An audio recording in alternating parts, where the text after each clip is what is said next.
Hello, everybody. It is the start of the Asian Cup, the 18th edition of this wonderful tournament. It's only every 4 years, even though this time we had to wait a little bit longer because it's going to be held in January, of course, with the crazy hot weather that is Qatar. As we know, in the summer, it gets to about 40, 50 Celsius. Jesus Christ, I could never imagine that. But everybody, it is the opening match. We have Qatar versus Lebanon. I'm not expecting much from this game. It should be, and I say should be, a comfortable victory for Qatar, but you never know in football. And with the way Qatar are going, I have no clue what to expect tonight. No clue what to expect tonight. But we already have 25 of you watching in the house. Big up to everybody. Thank you all for tuning in. Remember to hit the like button, subscribe to the channel if you're new around here. We are closing in on 10K, people. I can't believe it. We're actually closing in on 10K. Thank you all very much for your kind support lately. Let's keep it going. Big up to Ahmed. Now, we'll talk about AFCON maybe during the stream. Big up to Ian. How are you doing? This is, I think it's at the Lusail Stadium, right? That's where the World Cup final was. Big up to Michael Brown. Yeah, very excited, very excited. Big up to Tan Lee. Big up to Jeff. Yes, there is a Mexican in the Lebanese team. Big up to Ali Reza, Balkan Warrior. Tari, Aram, how you doing? Big up Tari, how you doing? AD, how you doing? Matt, Balkan Warrior, Norat, how you doing, buddy? maybe we'll get high. Maybe we'll get high. Big up Terry, big up to Dexter, big up to Beauty. Beauty. Yeah, everybody. So we got about 18 minutes until the game begins. So I want to hear your score predictions. Are you going to go for a Lebanon win? Because I would be very shocked if you go for a Lebanon win. I honestly would be shocked. If Lebanon win this game, yeah, Qatar is screwed. These guys are screwed. But, yep, we're going to do a watch-along tomorrow, guys, for the AFCON. Don't worry, Ibrahim. Yes, we're doing the AFCON watch-along tomorrow for Ivory Coast, Guinea-Bissau, so we'll be there. Everybody, the next month is going to be crazy on the Michael Talks Football channel. I'm not going to get a lot of sleep here. Big up to learning videos. Yes, I am finished. Yes, half finished. I am half finished. They should win. Big up to Hey Chan. Big up to Waffles. Now, are we waffling in the house already? So let's look at both teams and the lineups for both teams. So many people will just say, oh, who are these names, right? But I'm going to try and explain a little bit. So Qatar are really not changed a lot since the World Cup. But the only thing that's changed is they sacked, obviously, Felix Sanchez, and then he somehow took over Ecuador. My God, I still don't know how Ecuador did that. But I feel like this is the goalkeeper who was absolutely awful against Netherlands. I could be wrong. I think it's Barsham. This guy was horrendous. He was a horrendous goalkeeper. Hatem, Mendes, Miguel at right back. So these are very familiar names when we remember what they did at the Asian Cup last time. Of course, winning it, Haidos, Akram Mahifif, Ali Al-Moez. Can you imagine? Ali Al-Moez has 9 goals in Asian Cup history. He's only 6 away from Ali Daik, who has, I think, 15 for the all-time goal scorer. 15! Ali Al-Moez could already match that in 2 Asian Cups. It would be ridiculous from him. So, yeah, I don't think there's a lot to really say when it comes to Qatar. It's very familiar. We know what they're going to try and do. Marquez is now the manager. He's been managing in Qatar for a very long time. Yeah, well, let's see what happens. They should win this game. I mean, Qatar, they have no business losing this game. Absolutely no business. If they lose, so then for Lebanon, not really a lot of names to watch out for. Interesting story I found out, though. Number 16, Shur. He's actually born in Sierra Leone because there's actually a lot of Lebanese people that immigrated to Sierra Leone. So he's born in Sierra Leone and represents Lebanon. These are the sort of stories that you find out when you're covering like the AFCON, you're covering the Asian Cup. It's fascinating. And then obviously Matouk, the striker, he's 36 years old, all-time appearances for Lebanon and the all-time goal scorer. So this is most likely his last Asian Cup. And let's see if he can make history for Lebanon, because Lebanon have never made it out of the group, people. The only reason why they didn't make out of the group last time, because of fair play. That is actually the worst way possible to go out of the international tournament is fair play. You do everything right, but just get too many yellow cards or a red card. Sucks for them. But let's see if Lebanon can make history for them and their national team. They just have a new manager. What was the manager's name? I know he was with Montenegro, Rodilovic. He came back in December, so it's been of a hectic couple of years for Lebanese football since they did very well at the last Asian Cup. But now, yeah, it's going to be tough for how Lebanon are going to approach this game, which we know is going to be very, very, very defensive. Very defensive. So imagine, let's see. I think it's on Paramount Plus in America, isn't it, guys? For all my Americans, I'm not living in America. Luckily, I get it here in Finland.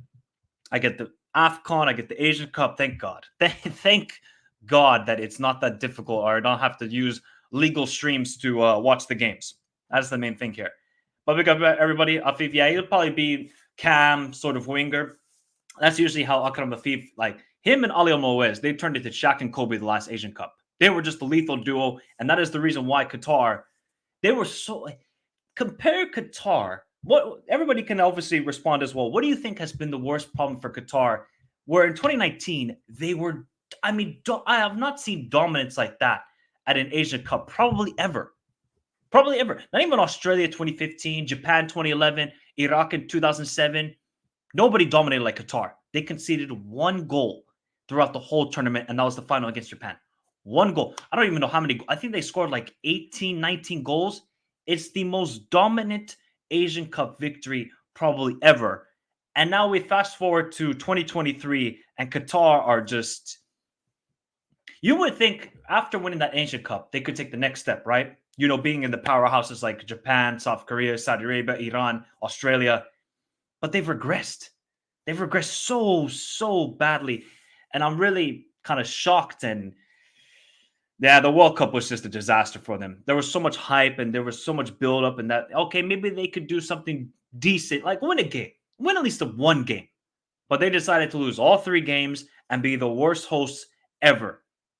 Ever. And that is not a feat that you want to have. Big up to Jeff. Big up to Jeff. How you doing? Big up to X-Tile. Big up to Jeff. Kiros didn't do well. Nope. He got sacked. Well, I think, yeah, he got sacked, Kiros. It was kind of like a mutual thing. Big up to Gamer Pro predictions. So my prediction for the game is a 3-1 win for Qatar. Right? It should be a 3-1 win for Qatar. That's what I'm saying. It should be, people. Am I expecting it? I'm not too sure. With the way things are going, they lost to a friendly to Jordan. And Jordan haven't been playing that well either. Look at their results. So, yeah, look, it is going to be intriguing to see. I think if you're Lebanon, you have nothing to lose this game. This is the game where all the other teams in the group, Tajikistan and China, they just look at it and they just say, all right, as long as we can just get a point against Qatar, I'll be fantastic. Otherwise, no. Amran, you don't have to spam, bro. No need for spam. Otherwise, mods, do your job, guys. But I'm not going to answer that question. I'm not going to answer that question now. So take it easy, Amran, in the chat. Mods, do your job. Do your job, people. You feeling a Lebanese upset? Big up to Reynolds. Says 3-1 for Qatar. Same prediction as me. I feel Lebanon upset. If that happens, my God. Big up to Ilya saying, rooting for Qatar because they're playing too Somali. Wait, so the goalkeeper is Somali, right? Barsham, I think he's Somali. I know Akram Afif is Somali. But is the Barsham as well? Is he a... Is he Somali descent as well? We'll find out. Big up to H-Chan says China is so bad they'll finish last. Yeah, look, I might have had them in second place in the group, but China are terrible. China are terrible. It is Wu Lei or nada mas. That is basically China's tactics: is give the ball to Wu Lei, sit back and defend, counterattack, and there's this hope that Wu Lei produces some magic. Some magic. Is that going to happen? Not too sure. Not too sure. Qatar was bad during the Gold Cup as well, blowing a 1-0 lead versus Haiti, conceding a last-minute goal to Honduras, barely beating Mexico. Well, I mean, still beating Mexico is quite well. And they got thrashed. I mean, absolutely thrashed by Panama. Absolutely thrashed. Yeah, I know that. Big up to Zeno. How you doing? Big up to Dash J3 says, I usually can't watch Asia Cup because of broadcasting / timing, but it's on Paramount Plus this time around, so I'm tuning in.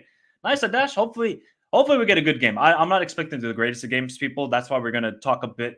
We'll just talk about general football. We'll talk about the shenanigans with Onana right now, where he's not even going to play in the first game. He's going to play on Sunday against Tottenham because he's afraid of a backup goalkeeper called Bayindir, who was playing at Fenerbahce last season. This is the sort of stuff we'll talk about. We'll talk about Japan and why they're going to absolutely destroy this Asian Cup. Big up to Lebanese Gunnar says, Qatar win easy. Damn, he's not even back in his own nation. Big up Lebanese Gunnar. Yes, they do. Wule and Inshallah. Who are your favorites for AFCON? So my favorites right now for AFCON is Morocco, Senegal, Ivory Coast, and Egypt. Those are my four. Yeah, that's the only World Cup they've ever qualified for. Can you imagine? China. That's the only World Cup for the population size that they have. They have One World Cup appearance. And that 2002 World Cup, they got destroyed in pretty much every game, like if I can remember correctly. I don't know how they did against Costa Rica in the group. Cannot remember that. Cannot remember that. Because Umid says, are you going to do live streams? Of course, of course. We're doing a watch along tomorrow for Ivory Coast and Guinea-Bissau, so don't worry about that. Big up to LFC Aaron. Big up Michael. How come this game is on Sky Sports? They said they would be showing every game. I think you're talking about AFCON, Aaron. I'm not too sure. Like for my Brits, where do you guys even watch the Asian Cup? Or are they showing on YouTube?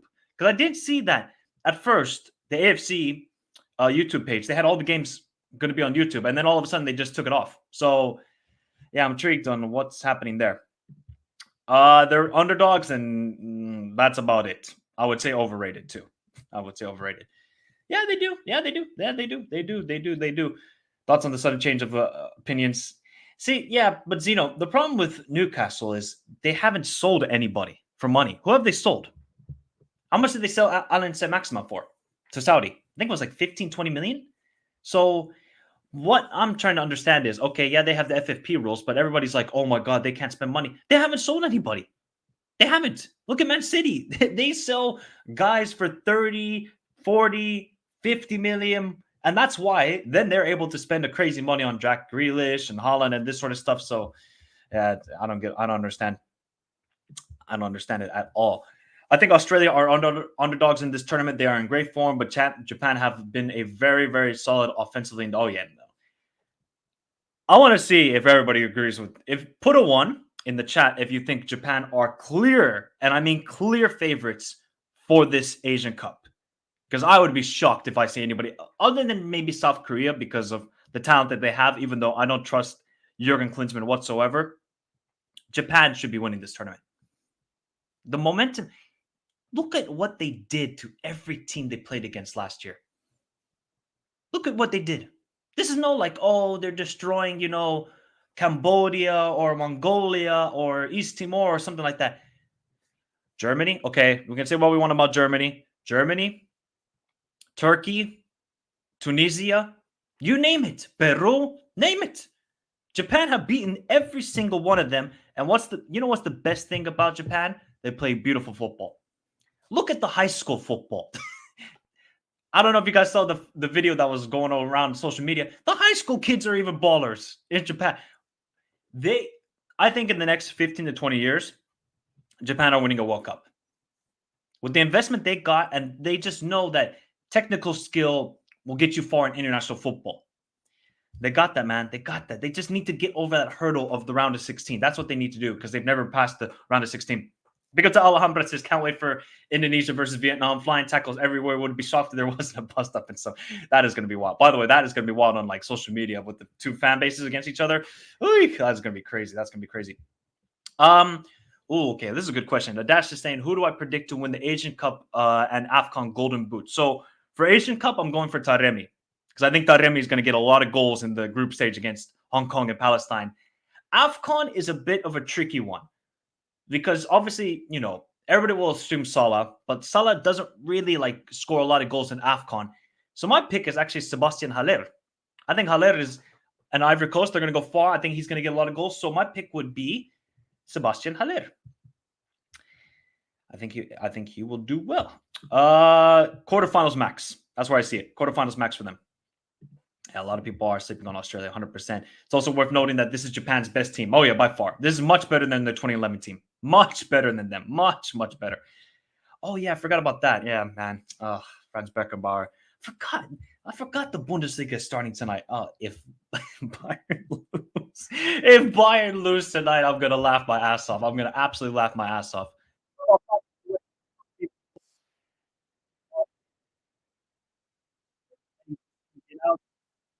Get this Asian Cup going. 4 years we've been waiting. Yeah, look, actually, Palestine are a good team. I watched their game against Australia. I was like, okay, with everything going on for the nation, and I think that really plays a factor. Like they play decent football. They do. I think they can make it to round of 16. They're going to destroy Hong Kong. I'm sorry to any Hong Kong people in the house, but yeah. My dark horse would be Zambia. That would be my pick. It's definitely Zambia. Definitely Zambia. Did you guys see Salah was playing in the number 8 role for Egypt? I was like, okay, this is now a different Salah that we're seeing. Playmaker. Hopefully it works out, man, because Omar Mahmoud has got to be that guy for Egypt then, because he has not performed real. I would say he hasn't really performed for Egypt during his career so far. They did Mo, but if you look at the if you because obviously they didn't show the game because it was behind closed doors and stuff like that. I think China had 2 or 3 red cards in the game, if I'm not mistaken. I think so. Big up H-Chan, big up H-Chan. Hey, man, we'll never know. We never know. It's Hong Kong's first appearance since, was it 58, 1958? Guys, I've been doing so much research, so forgive me if I forget something. Forgive me. Just most important is now you hit the like button. We're already at 27 likes. We already got 56 of you watching, and we only have 27 likes. Your conversion rate is like the Nigerian defense right now. So just hit the like button. Sorry to my Super Eagles fans, but it's just facts. It is just facts. As we are soon getting ready for Qatar and Lebanon at the Lusail Stadium. What a stadium, though. What an absolute fantastic stadium. It is here, MM. It is here. It is here. Big up Alhambra. Ghana are awful to watch. They are off. Like, if you're a Ghanaian, like, all you can hope for is Kudus just has a madness. Because the guy is awesome. You guys know how much I rated Kudus. Even when I was watching Kudus at Midtjylland, and I said, no, no, no, no. This guy is a baller. Then he goes to Ajax. Okay, gets injured. Look at what he's doing with West Ham. If he played in a more attacking side, we would see the best of Kudus. We would 100% see the best of Kudus. Big up Alhambra says, Mike, I'm very worried about Morocco. Our group has 2 teams that placed first in their qualifying group. Zambia absolutely cooked Ivory Coast, and the Democratic Republic of Congo have a really underrated team and no Hector Cooper tax. Alhambra, bro. This is the sort of pressure that you need. Alhambra. I know, like, look, I see a lot of Moroccans. They're not really confident in this team, which I can understand. I would be a little bit cautious as well, since you haven't won the AFCON in a long time and you don't usually perform well. This is it now. Expectations are now the team got to perform. So let's see what Regagi does. I think their first game is against Tanzania. Like, if you can't beat Tanzania, then Morocco are screwed. I'm sorry. Then they're screwed. Like, then you got Zambia and DR Congo. Oof. Ooh, ooh, ooh, ooh, ooh, ooh, ooh. Ooh, ooh, ooh. Big up to Rahim. Big up YG. How you guys doing? Yeah, Kudus did play for Midtjylland. No, not Midtjylland. Sorry, Nurtjylland. Nurtjylland. I mixed up the two. Nurtjylland. Sorry. Yeah, it has, man. It has. It has. Although, hopefully, by 2027, when East Africa has the 3 nations hosting it, hopefully they will be doing well. Got their bid. He's going to be an insane player. Really? Wait. Napoli actually bid 10 million for Grombike from Bodo Glimt. Oh my God. Wow. He's a good player, Fadmin, but the problem for Ali Almoez is that you would expect him, after that insane Asian Cup and scoring the bicycle kick goal in the final, that you would say, okay, Ali Almoez, take the next step. Then you got to perform against Ecuador. You got to perform against Netherlands. And we didn't. Ali Almoez was terrible at that World Cup. Terrible. So, yeah, it's kind of difficult to sort of judge on how Ali Almoez is going to be at this Asian Cup. He has been picking up some form, though. This week going to be there all. Hopefully it's a good return, buddy. Hopefully it's a good return. Big up to. See, always with the Uzbek names. Shout out to everybody from Uzbekistan. We'd love to visit the country, by the way, because the country looks beautiful. Egmar Berdiev. I think I said that right. Big up, bro. How are you doing from Uzbekistan? Hopefully Uzbekistan do well, even though Smordov is out injured, which is sad. Big up to Rank, guys. Go check out Rank Talks Football. Says you got a team wish they do well, regardless of their chances. I hope really that Palestine do well. And who would be another team? And Malaysia. Any of the Southeast Asian countries, to be honest, because I just know like Indonesia's absolutely, like, Indonesia people are footballing mad. They are footballing mad. Look at the club teams. They are sort of a young team on the rise. I don't think they're in just a hell of a group. I mean, hell of a group. So, yeah, I do hope the sort of Southeast Asian teams do well, and then Palestine. Big up, Doug. Thank you very much, Doug, for your kind donation, buddy. Go check out the Dugout Football channel as well. Thank you very much for your kind donation, buddy. You didn't have to donate. It says insane views on your AFCON and Asia Cup videos. Yes, people, I want to Like I said earlier in the stream, really want to thank you all. We did some insane numbers recently. Hopefully, we continue it on the channel. Since I'm excited for AFCON starting. Pity I can't cover it as much as I did in 2022, but we'll be watching. Yes, everybody, you have to be watching the AFCON and Asian Cup. These are the tournaments that are sort of disregarded. Tell me, people, have you seen any build up for the Asian Cup on ESPN FC, Sky Sports? Look, I understand they don't want to cover it. It doesn't do the numbers, but come on, like show some respect. Show respect to footballing mad countries like Saudi Arabia, like Indonesia. Even India is now on the rise where they're getting a lot of viewership for football. But no, nothing. No, no, nothing. AFCON, okay, we get a couple videos of these players leaving, this sort of stuff. It's sad. It's sad. Like these tournaments deserve respect. Okay, they might not be the superstar teams of the Euros or Copa America, but people are in love with these tournaments, especially the Asian Cup. Asian Cup is every 4 years. AFCON, okay, every 2 years, even though I think it should be every 4 years. I think it'd be better for the tournament, in my opinion. Every 2 years is kind of ridiculous. But there's just so much talent that is emerging, especially I think this is the best Asian Cup based on quality that we have ever seen. Ever seen. Now, I just hope it sort of lives up to it. And the AFCON, there's a lot of stars, but sometimes the football isn't great because, obviously traveling and the heat and everything like that can affect the play. But let's see, man. Hopefully the Asia Cup and AFCON do well this time around. Of course, big up everybody. Good to see. Of course, Nadia. Of course, gotta support. I mean, I'm footballing crazy. So I remember my first Asian Cup was actually watching the 2007 Asian Cup. I was actually in where was I at the time? Big up, Doug. Thank you for your kind donation, buddy. Remember everybody to hit the like button, subscribe to the channel if you're new around here, as we are soon ready for kickoff at the Lusail Stadium. It's a packed house. Nice to see as well. My first Asian Cup was 2007, and I remember watching it. I was actually in I think Thailand at the time. I was in Thailand at the time, and I just remember and I just saw it. Everybody was just mad about the tournament. They were just so in love with it, and I thought to myself, okay, football isn't just European or South American, but it's everywhere around the world. That's where I sort of really opened my eyes because we didn't have social media really back then. Of course, social media was emerging, but we didn't really get exposed to the rest of the world when it comes to football. But when I saw a front view of the madness, like in Indonesia when they were hosting the Asian Cup, and Vietnam and Thailand and Malaysia, okay, I said people are crazy here as well. Love to see it. They just might not have the quality, but everybody is so passionate about the game. I absolutely love it. No, it shouldn't be. To be honest, the AFCON, the Asian Cup, OFC Nations Cup, Copa America, Euro should be every 4 years. It should not be every 2 years. It shouldn't be. You, Kim, that I cannot do, buddy, because those games are at like 5, 6, 7 a.m. for me. But we are soon ready for kickoff at the Lusail Stadium. Ali Almoez, Akram Afif, are these guys going to ball out again at an Asia Cup? Time will tell. Time will tell.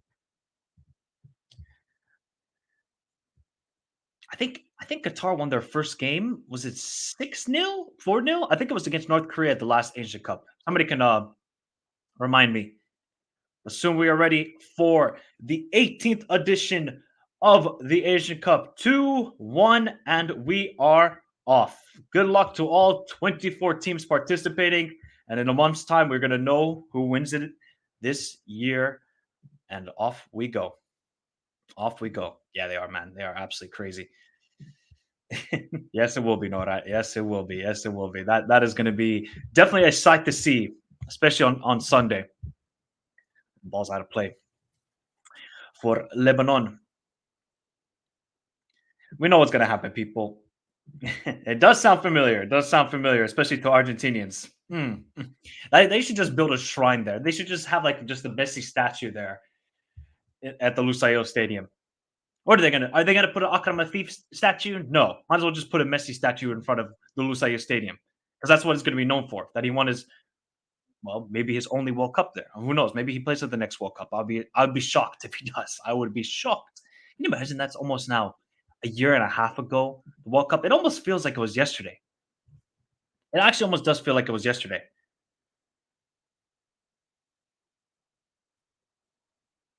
It's Akram Afif playing in the This guy's playing as an 8/10. No, he's just the creative monster.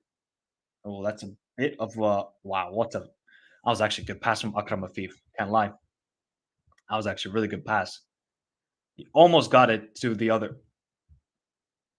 Just get the lineups up out again. Let me just get it up again. There we go. I might be a little bit behind some people, so no spoilers, please, in the chat. No spoilers in the chat, please, for all the mods. Shot in, and we already got our first shot of the game. So there was actually a save. There's actually a save.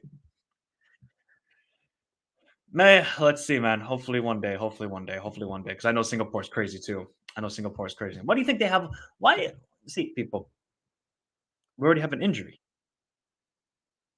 Damn. Well, that was quick.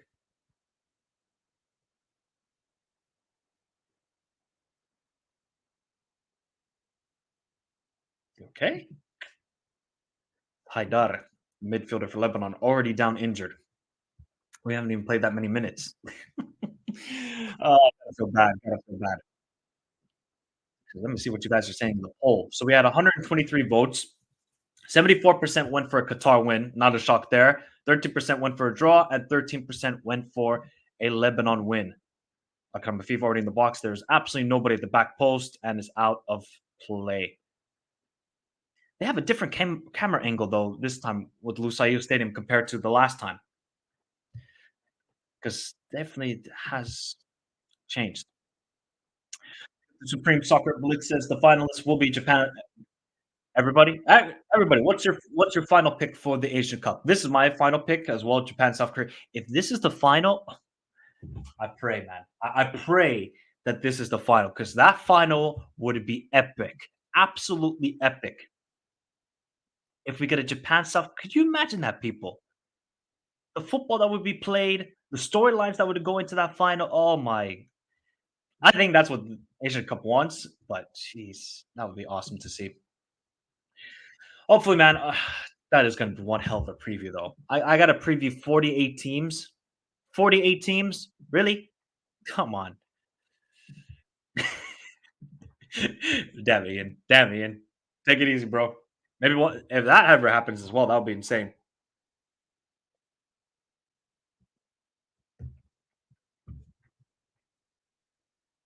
Well, that's a foul. Yes, it is. Definitely a foul. I think it's 8 p.m. UK time. I could be wrong. Let me double check. I think it's 8 p.m. UK time tomorrow. Let me quickly check. It should be.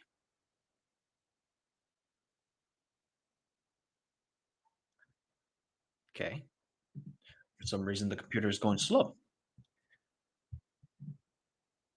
Yes, he is. 8 p.m. Thank you, Aaron. Yep, 8 p.m. UK time is the AFCON game. So we're gonna do watch along for that game as well, people, tomorrow. So stay tuned for that. Also, tomorrow I'll be getting out the Asian Cup match day reaction for tomorrow's games because there's gonna be 3 games tomorrow. The other game in Group A, and then the 2 games from Group B that includes Australia versus India, Uzbekistan, Syria, and China and Tajikistan. It will be Tajikistan's first ever game. First ever game for Tajikistan. I wonder if they're gonna win that game. That'll be some start for them. Yeah, this is the goalkeeper from that Netherlands game, Barsham. Yep, this is. Or was he from the Senegal game? Oh, can't get into it. Ali Alamoez. Ali Alamoez. Is he gonna get a goal already? Ali Alamoez! No offside, and we already have our first goal. And of course, it is Ali Alamoez. This guy just can't. Wait. So he's offside. Oh, he doesn't look like he's offside, to be honest. The right back keeps him onside. Well, that would have been. They got automatic offside, but he looked onside, to be honest. Now the goalkeeper's down injured. Hmm. What nice finish by Ali Alamoez, man. That was some finish. Yeah, of course there's VAR. Of course there's VAR. But the thing is, the Lebanese player touched the ball, so I wonder if he's played onside then. Yeah, I think there's a VAR check. There is a VAR check, people. Hmm. Oh, good. We have the automatic offside. Nice, nice, nice. Look up 8-7. How you doing? How you doing, 8-7? So, yep, they called it offside. They did call it. You gotta trying to listen.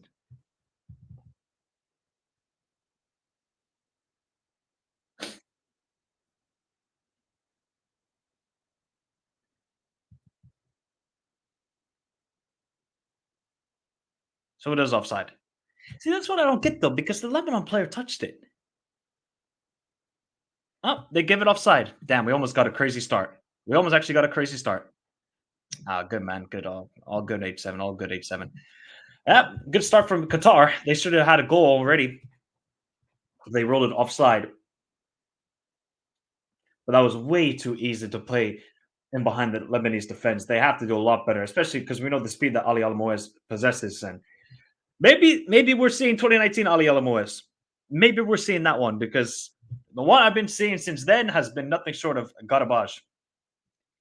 Uh, they didn't look good. They looked. Were they even a football team at that World Cup? I think they really just felt the pressure, the Qatari players. They really did. Akram Afif can't get to it. Finally, Lebanon are actually going to go on the attack here because they have not even tried to move the ball and still nothing. They got to see they kind of want to have us like a half press, but they can't really press it because they just know Qatar are just so good on the ball. That's the problem. They're looking good. They're looking good so far. Nikhil, they're looking good so far. Moving the ball really well. It's way too easy to play in behind the Lebanese defense, and it's out for a goal kick for Lebanon. They got to be careful. Yeah. Yep. Let's see. I remember they made a whole ass. Yeah, yeah, yeah, yeah. You make a whole doc. It's like same as Germany. Germany made a whole documentary on freaking Amazon. Well, at least they got this semi-automatic. What about the right back though? Are they not showing the right back? Because I swear the right back was keeping him on. That was like in the first 10 minutes of the game as well. I remember that because there was nothing in that disallowed goal for Ecuador. Absolutely nothing. Okay, Lebanon just got to they got to just try and keep. The one thing we know is Qatar don't have a good defense. Is that for a corner? And Lebanon have a corner. Here we go. As soon as I said they gotta test this Qatar defense. I don't think it's good, but they got a corner here. Nope, the ball didn't go out of play. Here we go. This is where Lebanon gonna make it count. This is where they gotta make it count here.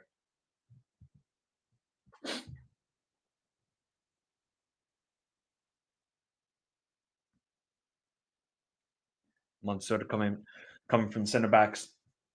He's like 36 years old, Mansour. I remember him from the last Asian Cup as well.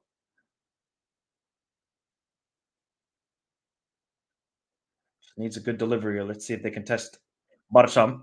Ooh, that was a decent ball, actually. Good clearance by Qatar. That was actually fantastic. Fantastic ball. Yorks, they stole it. It's a crime. It's a crime they won it. Absolute crime they won that Eurovision. It's Fugazi. It's like Marseille's League on title 92-93. It's Fugazi. Fugazi. They should be stripped of it, Sweden. They know they didn't win it. Okay, Lebanon going with some old school Burnley tactics here. Long throw in. Oh, sorry, Stoke City. Cleared away by Qatar. Still in the Qatari box. Long shot, blocked. Still with Lebanon. They're going to put another cross into the box. They do. A little bit better. Oh, cleared away again. And now Qatar can. Oh, good idea. Akram Afif is still wide open, but they cannot get to him from Miguel. Still cannot.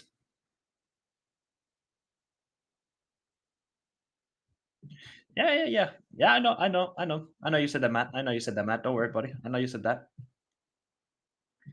No, Sebastian, because you stole it. That's why. Ooh, no, that's not a penalty on Ali Almoez.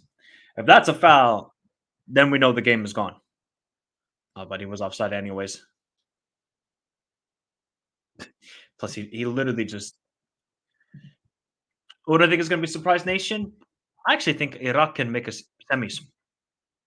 The problem for Iraq though is we might see in the round of 16 people, we might see Iraq versus South Korea, which sucks because that's Iraq and South Korea should be making it to a semifinals quarters, but they could be playing against each other in the round of 16 already. Although, if somehow Iraq win that group and Japan finish second, we could see Japan versus South Korea around of 16. Do you know how mental that would be? So let's see what happens. Goalkeeper doesn't come out. Oh, and just a little bit too tight of an angle there. Uh, Sebastian, do you still have a manager for the Swedish national team? Okay, forgot. Big up RDS. How you doing? How you doing, buddy? Super Eagles start on Sunday. Almost 10K. Yep, we're getting there, bro. We're almost at 10K. Can't believe it. We're almost at 10K, people. So, if we can get to 10K during this Asia Cup and AFCON, that'd be absolutely amazing to see. That's a handball. No handball given. Oh, great tackle though. And here comes Lebanon on the counter attack. Oh, Jesus. Oh, and then that was just a terrible pass to Matuk. Matuk does not want to run. The man is 34 years old. Let the man be. To be honest, third place, and that's it. That's it. Third place. Yeah, I'll take it. I'll take it. I'll take it. I'll take it. I'll take it. At least one thing is for sure. Sweden got talent coming through, so I'll be happy with that. Rooney Borgi.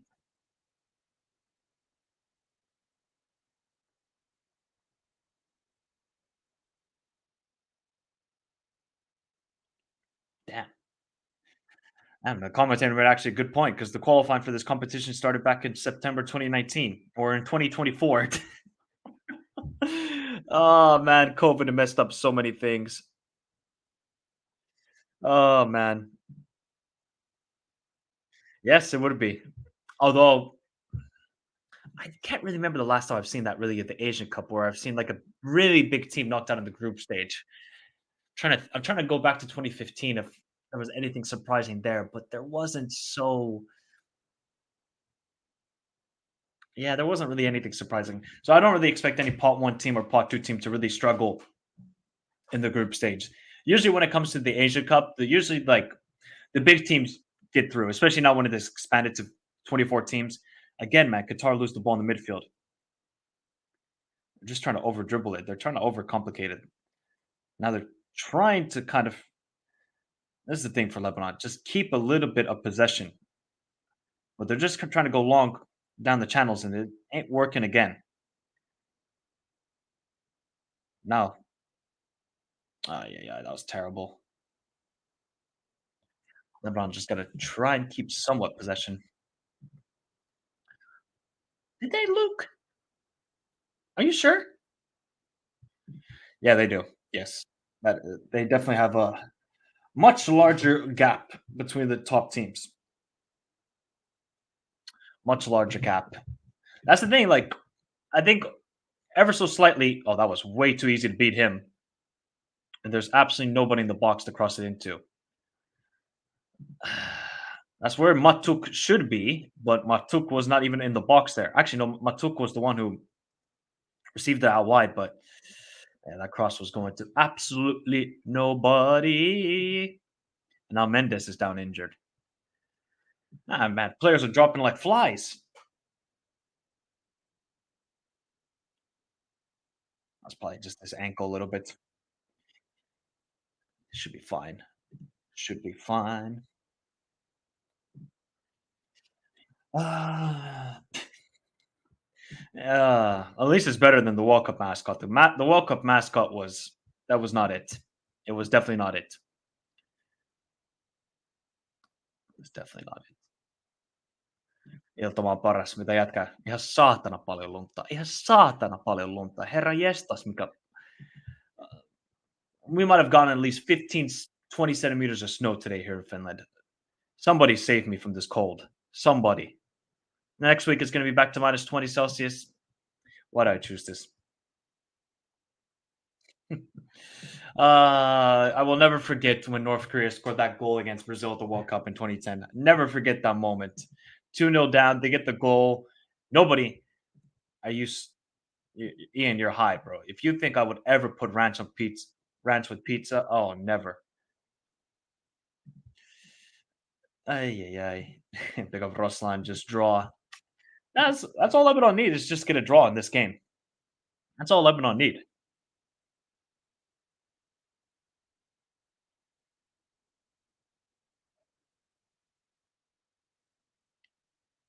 Miguel tries to put in. See, Lebanon are defending well down the middle, but when Qatar are able to play it out wide, that's where they kind of struggle. That's for sure. That's where they're struggling big time.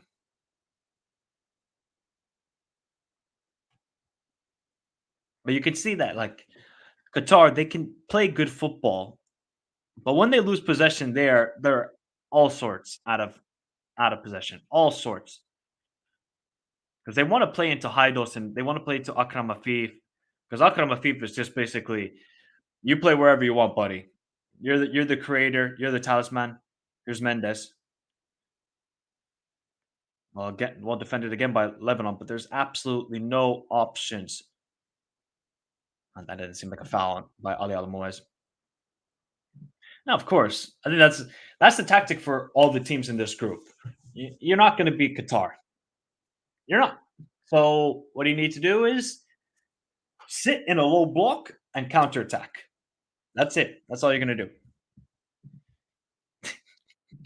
Yeah, Jeff. I went in and out though. I went in and out. Oh man, it was so good. Oh, it was so good in and out. That's out of play. Yep, goal kick for Qatar.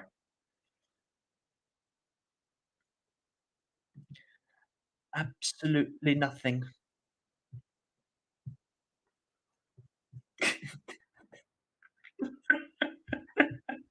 They think they know that. You know what? They probably think they got 3 World Cups. They probably think that. That's the funny. Oh man,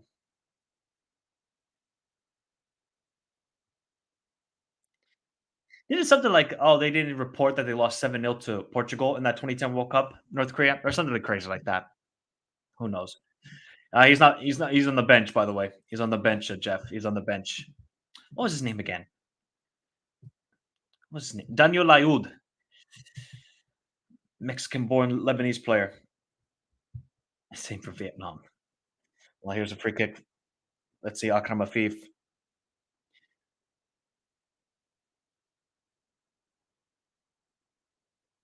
Hasn't been the worst start from Qatar, but they are definitely finding it difficult to break this down. The Lebanese wall, because this is all Radulovic wants. Here comes Akram Afif. Free kick in. Good ball. Oh, the goalkeeper spilled it, but no Qatari player went for the rebound. How did nobody go for the rebound there? You guys, best goalkeeper injured, best defender injured, best midfielder. I think he was injured as well, if I'm not mistaken, and best striker injured. Vietnam are screwed for those. I am fearing the worst for Vietnam against Japan. Oh my god. Yeah. Oh, here comes Lebanon. Shot. I'm telling you, man, this Qatari goalkeeper Barsham is not the guy. He looks shaky. Is that a foul? Matuk had the shot there. I'm telling you, this Barsham guy is shaky. That should be a routine. He's flopping his hands like he's Onana. Did we find the Qatari version of Onana? Yeah. I'll tell you right now, RDS, the only game that Vietnam have a chance of winning is Indonesia. But that's the problem. Vietnam and Indonesia are rivals. So I don't know what to expect. Here comes Lebanon again. Good defending though. Nope, no foul. Play continues with Lebanon. Matuk is at the edge of the box. There's one player. Is that a foul? Nope. Play continues. Well played by.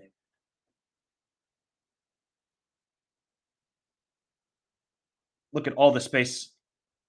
There was so much space down the left side for Qatar, but they decided not to play it. Man, they're just trying to force it way too much. Yeah, they did, man. Yeah, York. So luckily Gambia made it safely to Ivory Coast because that I was reading the reports. There were some scary.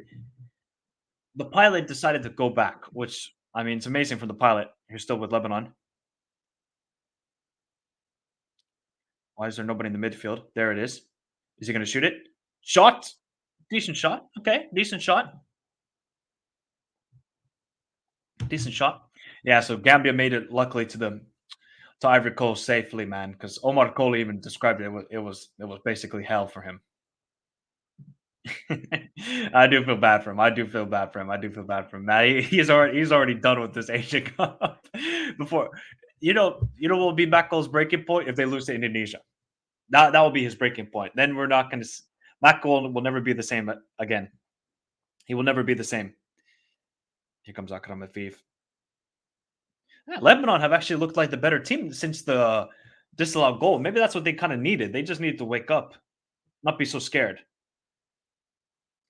See, every time Qatar trying to kind of play down with the midfielders, a good pass by Haidos, well defended by Lebanon. And then that's just a terrible pass. It's a terrible pass. Finlandia, Finlandia, Finlandia. Oh no, if Lebanon win this game, then anything's gonna happen at this Asia Cup because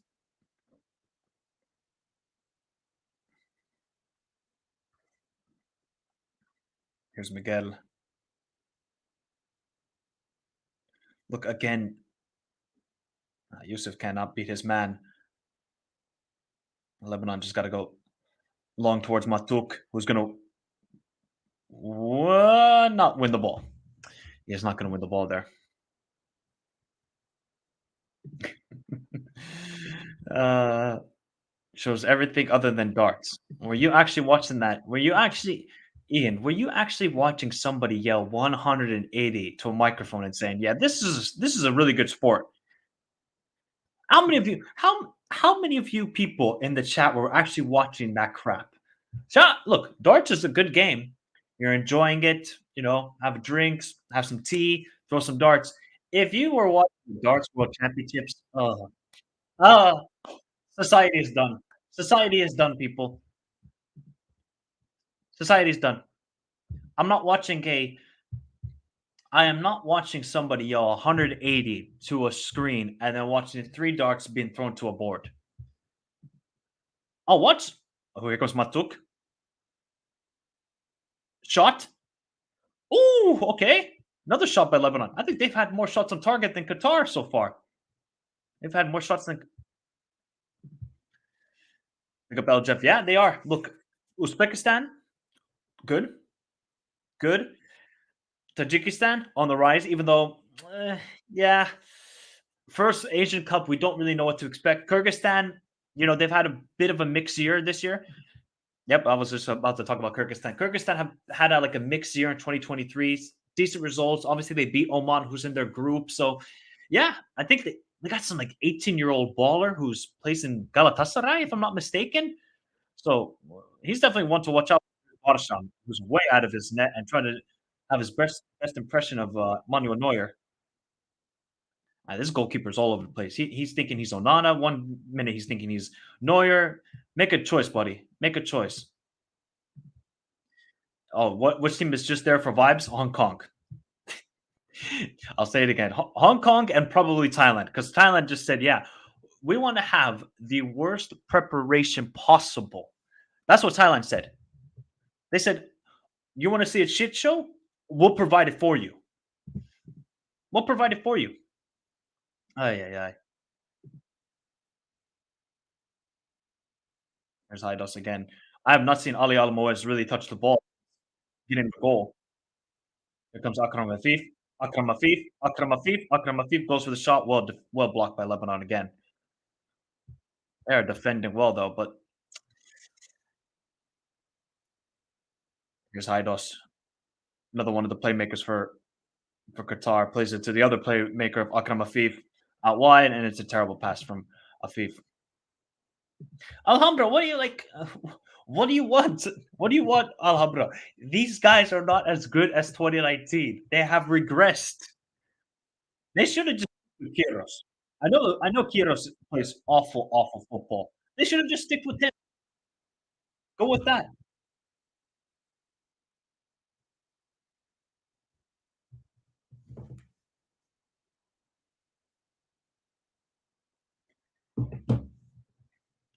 Cleared away by Lebanon. There we go. They're terrible. They are terrible. Yep, York's NFL playoff start, even though my team is absolute garbage. Garbage, man. Yeah. I mean, okay. Do we say China got lucky against Thailand because Thailand basically created their own mistakes in that game? Yeah, we'll go with that. Their China's just tactics are Wu Lei and vibes. That's their tactics. Oh, good touch by Akram Afif. Whereas Ali Al Moez can't beat. Oh, okay, still with Akram Afif. And then he puts in a terrible. Oh, good first touch. Second touch like Werner. Third touch like Richarlison. That was Akram Afif right there. That was his touch.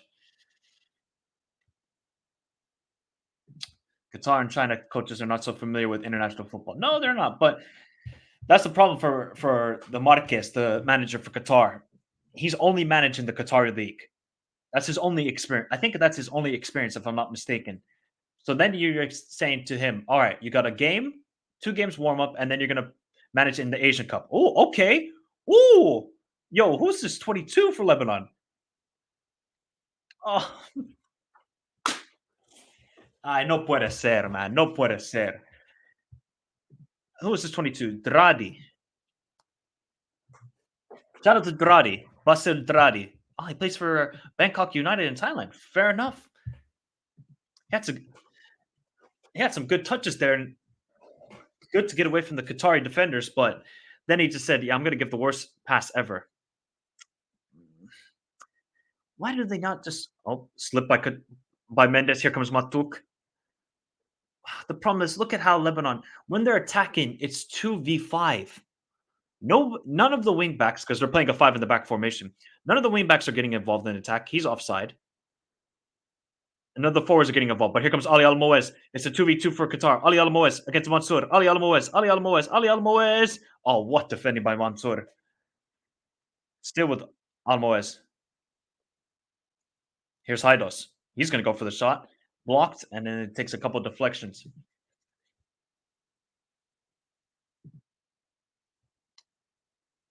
And a Lebanon player down injured. And it is Shur. Shur is down injured, man.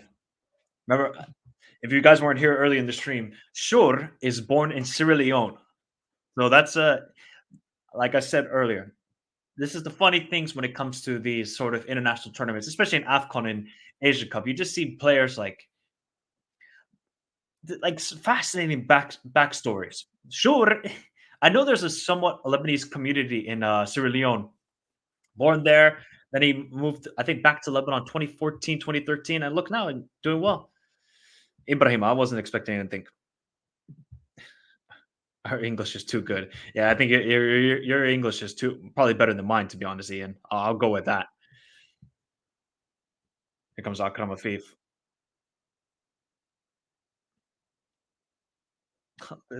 Why do they keep trying to play it out wide? They're not getting any joy here. Oh, Akram Afif. Oh, bro, what the heck? I did not know Afif had hops like that. That was actually an insane header from Afif. Wow. That would have actually been a ridiculous goal by Akram Afif. Wow. Wow, wow, wow. No, they definitely should, Alhambra. That's should, because if you're looking at the Qatari defenders, these guys they're not good. They're exactly the same as in the World Cup. They're not good enough. Pick up to Mateo, man. Yeah, Equatorial Guinea have a lot of Spanish players. Yep. Oh, I actually need to search on how many of them are actually born in Spain because that's a fascinating thing to see. Is that a foul? No, it isn't. On Yaradi, he's down injured. That should have been a foul though. He was clearly injured.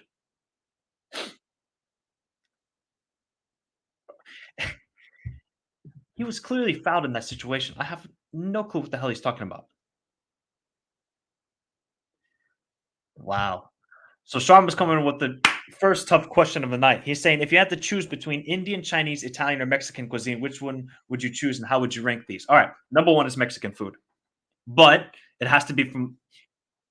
I'm not. I don't want some white people Mexican food. I need number one Mexican food, two Italian, third Indian, four Chinese. That's how it would go. Yep. Although hot pot, oh hot pot though, oh from China hot pot is good. Hmm.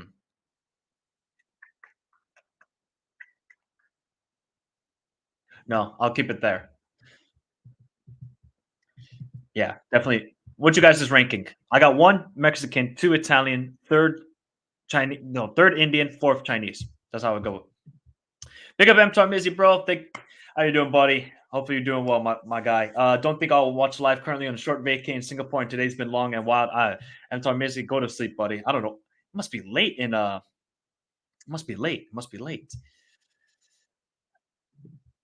No Tex Mex. No, no, no, no, no. I need it from a Mexican grandma or some Mexican who understands the concept of an actual al pastor taco. None of this gringo. Oh yeah, we'll put this and that. We'll put beetroot on a freaking taco. No, no, man. Come on. Have you tried Hugh? Hugh. I have been to Vietnam. I have been to Hanoi. I've been to Sapa. I remember in Hanoi, I was the chair was the size of my shin. That's how low to the ground I was eating the pho. Oh, it was the best thing I've ever eaten. One of the best things. Sí habla español. Sí, sí habla español. Sí habla español. I judge deeper. Two of the last four Asian Cups, including this one, was in Qatar. Yeah, 2011. Yeah, good point. Well, Elias, this was supposed to be hosted in China. Was supposed to be in China, but unfortunately, yeah, they said nope, nope, nope. See, okay, just depends on what you want, really. Just depends on what you want. I'm still having Mexican food by far, by far. Oh, Armenian food is underrated. Underrated. Great squad technique. I've not actually never tried Somali food. I heard Elias though that people say the Somali food is quite good, but I can't remember if it was Somali food or something else. Did you guys add banana to the rice or something crazy like that? What concoction are you guys thinking of? What team made you guys think, yeah, let's put banana in rice? No, no, no, no, no, no, no, no, no. I think it was that one. Yeah, man. Qatar, these guys. See, this is the problem. If you're Qatar, right, you're playing against a back five here. They're just thinking to themselves, okay, we're just going to play down the wings and we're going to find joy. They should find Akram Afif and Haidos all over the midfield. They have all this space in the midfield. Look how Lebanon. Look at number 10 in Lebanon. He's just playing on the number 20 of Qatar, and he's just saying, "All right, you can dictate the game." But no, because the problem for Qatar is they're playing a back three as well. Here's some Afif who's trying to find some joy. Oh man, he's actually a baller. Akram Afif. Oh, good play by Qatar. Akram Afif again. Still with Akram Afif. Got to release the ball. Somebody shot. That looked like a handball. Oh, that looks like a handball for Qatar. We'll see on the replays. Here's Mendes with the cross, cleared away by Mansour. Okay, let's see. That was a good combination play. Akram Afif created that. That is going to be no. That's not a handball. No, no, that's not a handball. Never ever. Good to see Lebanese people in the house, man. Good to see Lebanese people. Banana with right. There is no way that is allowed. There is no way this is allowed. There is no way this is. Who, Ilias, who in your country decided to say, yeah, you know what, banana with rice is good? Come on, Uncle Mike. You can see in the bottom of the screen. Howdy, Uncle Mike. Howdy. It's in the bottom of the screen. This is wait. Am I the crazy one here? Am I the deluded dude from Finland who's just hasn't seen the sun for a couple of days? Maybe I need sun. That's probably what I need. Banana with rice. This is a strange combination. I will never. Oh, well, at least I think Alamoez was offside, but that touch was terrible from Ali Alamoez. Oh yeah, he was clearly offside. That touch was so bad, so bad.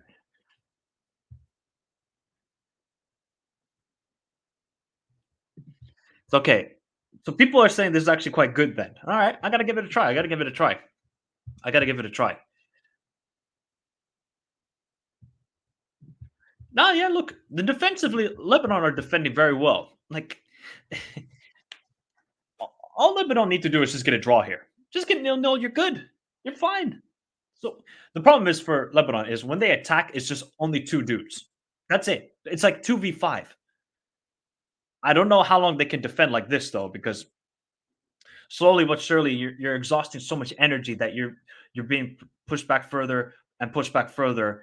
And then eventually maybe some creativity from Qatar will happen. But as long as you can, if you're Lebanon, as long as you can lock down Akram Afif, you're good. Because this guy's the only one who has some sort of idea of how to create on this Qatari team. Everybody else just says, right, all right, we're gonna go same old. We want to be Spain, left, right, left, right. Only it's Haidos and Akram Afif who want to play the ball forward. You're gonna actually have to search on how many touches Afif will have after this half. Here's Haidos down the wing. That's a foul. Yep, that is a foul. This I will not answer, Alhambra. Otherwise, we will start a riot. I am not going to answer that. I'm not. I am not starting it. Pick up Barry. How you doing, buddy? Hopefully you're doing well, man. Hopefully you're doing well. Hopefully you're doing well, Barry. Hopefully you're doing well. I am from Finland, so if you want to say East European, if you want to say Nordic, we're not Scandinavian, but I am from Finland. So there you go. This is Alhambra. See, Alhambra, you're a dangerous man. You're a dangerous man. You're asking me to choose between Ghanaian and Nigerian jollof rice. Do you know what that will happen to me? Do you know what will happen to me? Because I have I have friends from both countries. Bro, I would actually be in the no. See, you guys are trying to now get me in big trouble here. Big trouble. It's got 5 minutes left of the first half. We're gonna go back to the Stoke City tactics for Lebanon. Long throw. Let's see if we can get a goal before the half. We did have a goal in the first 5 minutes from Ali Al Moez. It was rolled offside. Other than that, Mansour wins the header, and that's where somebody in Lebanon should have been. Back post, boom. I, Chelsea are worse than me, YG. There ain't nothing that can match Chelsea right now. Chelsea are beyond a mess. Beyond a mess. This game is underwhelming. Yes, AD. So far it is. Look, I think you should put much more blame on Qatar. Lebanon know what they got to do. They they don't have to win this game. Lebanon know if they beat Tajikistan or China, they're into the round of 16. That's good. Because of the last Asian Cup, I think Vietnam went through with 3 points, if I'm not mistaken. I think they went. It's usually the case when it's the 24 teams that 3 points is enough. So yeah, they get a draw here, win against China or Tajikistan, you're out into the round of 16. That's the goal today. It's just a matter of maybe they could add a little bit more going forward. That would be nice to see. Oh, good pass. Oh, good play. Yusuf, shoot it. Oh, this number 9 for Qatar is so frustrating because he does look like a decent player, but he just again, here we go. And that's out of play. Yep. Goal kick for Lebanon. Big up Chase. How you doing, buddy? Big up Chase. Haven't seen you for a while, Chase, in the chat. How you doing, buddy? Who would I one word and answer people? One word answer. Who to win this game? Chelsea or Qatar? Let me know. You know what's actually crazy? Would Afif start for Chelsea?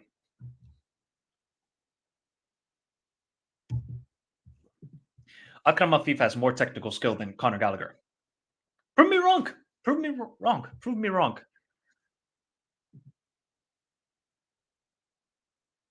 Akram Afif has much more technical skill than Conor Gallagher.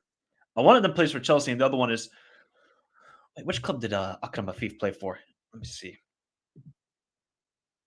Is it Al Sadd? Probably is most likely going to be Al Sadd if this wants to work.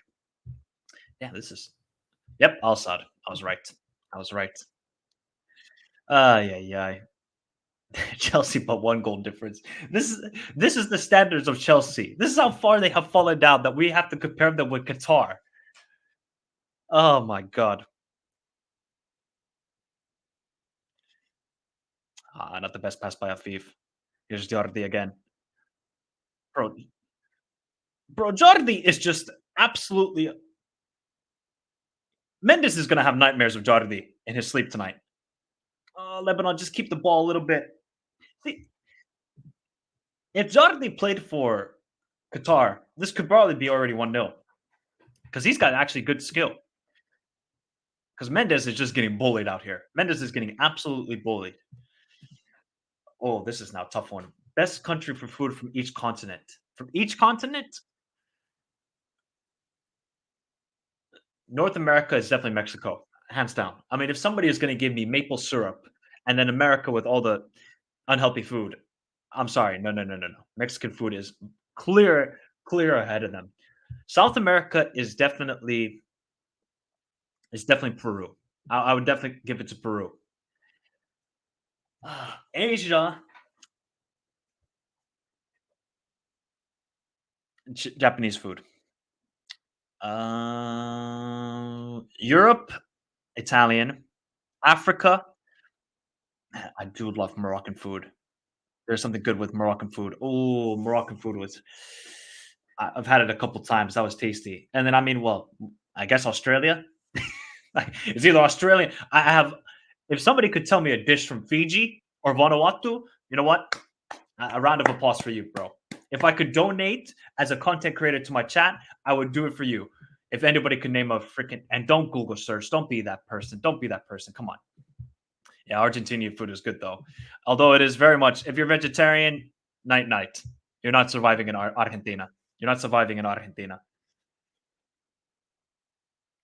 So we got a minute left of the first half.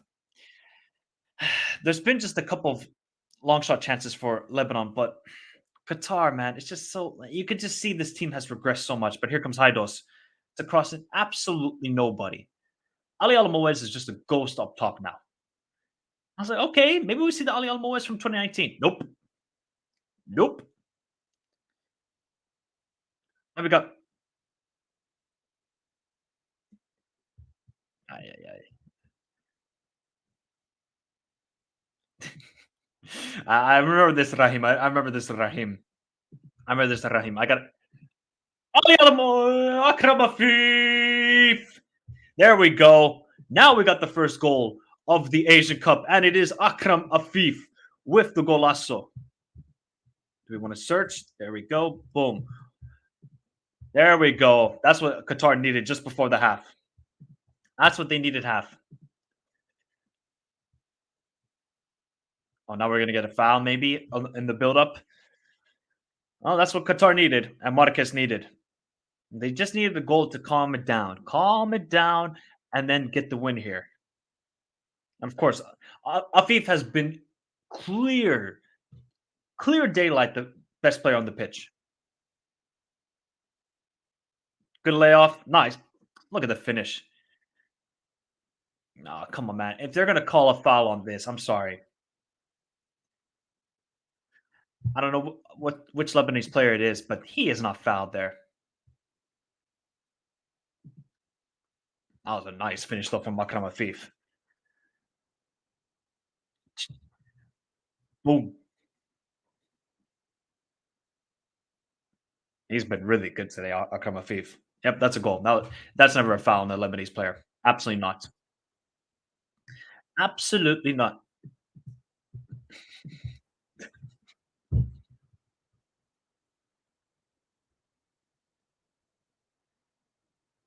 Oh my god.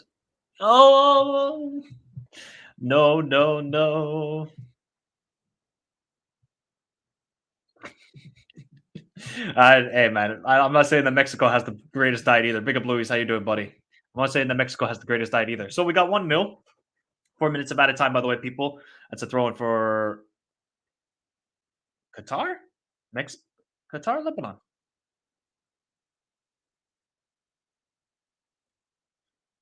Oh. Well, Lebanon have a chance here because it's a long throw in. See, Alhambra, it's easy to say, okay, just play. If Lebanon just play and say, okay, we're gonna play attacking football, they know what's gonna happen. They know. The couple of times where Qatar have been able to counterattack, they've had a lot of space. So that's gonna be the problem for Lebanon in the second half when they're gonna have to come out and play. But let's see. Maybe the Stoke City tactics will work. Because they have looked threatening here from the long throw-ins with Mansour, Mantuk. Oh, Mendes clears it away this time around. Here comes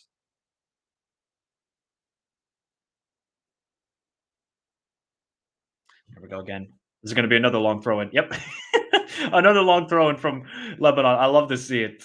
Love to see it. They just say we're going with these tactics today.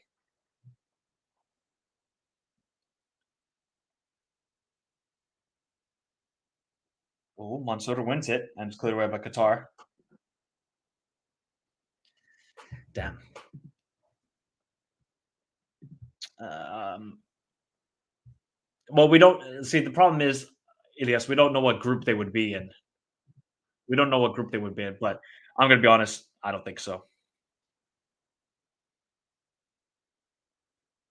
Girardi, who's been by far Lebanon's best player, wins another throw in. So let's see. This Jardi guy is he actually looks quite decent, Jardi.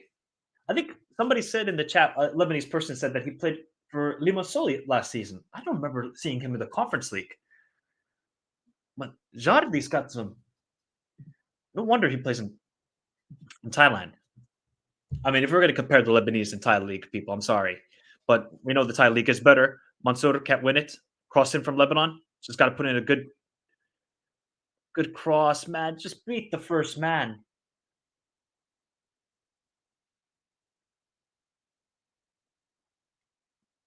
Ali Alamoy just got to keep that in. Are we going another long throw? Can people start getting a count of how many long throw-ins we're going to see in this game? This might be like the fifth or sixth one already. Cleared away again by Qatar. Is that going to be the first half? Collision of the heads. Still one more. One more chance for Lebanon. This is where the goals might come in. On throw in. Cleared away again by Qatar. They're dealing with them quite well. Cross in, back post, free. Oh, the header was so poor. And here comes the counter attack. Akram Afif.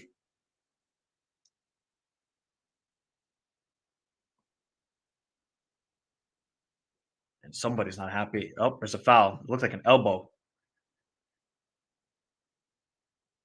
Yeah, definitely. I played there two seasons ago with Limassol. Okay, so Dudley is. I actually didn't know that. So there we go. That's the first half, people. 1-0 for Qatar.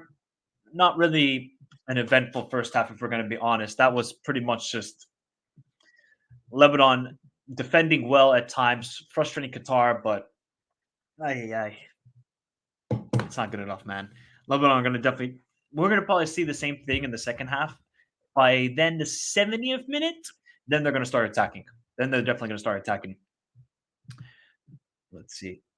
Oh man, it's so funny, Luis. So when I think it was a couple of days ago, they were talking about the cat. Oh my god, I died laughing. That is the best show right now. I watch that every day. Lebanese restaurants are found everywhere. Yep, yep, yep. Are the Uzbek team anything like the futsal team Alhambra? They're a team to watch. They're a team to watch, the Uzbeks, because the football they play, attacking football, defensively, I would say naive, but they're going to be a fun team to watch at this Asian Cup. I would highly recommend them.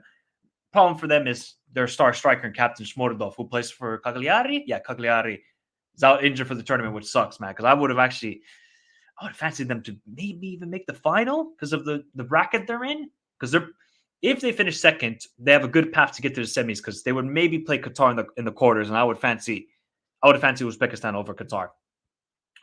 Anytime I see a long throw under Ryan reminds me of the oh yeah, I forgot about that one where he did the hop to get more speed onto it.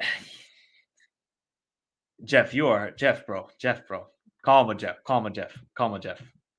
You're a good contributor to the channel, but calm with Jeff, bro. Calm. Oh yeah, yeah. They got lucky. They definitely got lucky. They got lucky. Oh, so lucky. Let's see. If we're going to base on the play, Qatar deserve to be in the lead in the game. Have they been amazing or really like inspiring? No, no, of course not. Of course not. Because you just see that defensively, Mendes, the left center back, is a liability. This guy is getting bullied by Jardi. Bullied.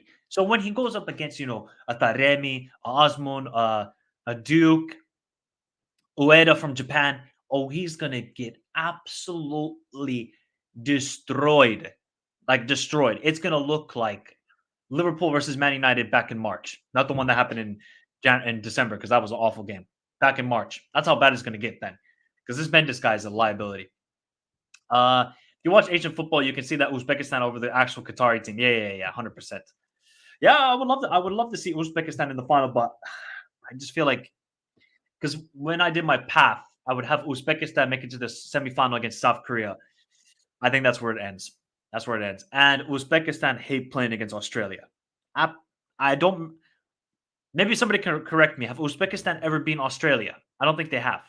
I don't think they have. Yeah, it would be tasty as well. It would be tasty, Luis. I mean, the best final we could get, of course, is Japan, South Korea, but that would be a tasty final as well.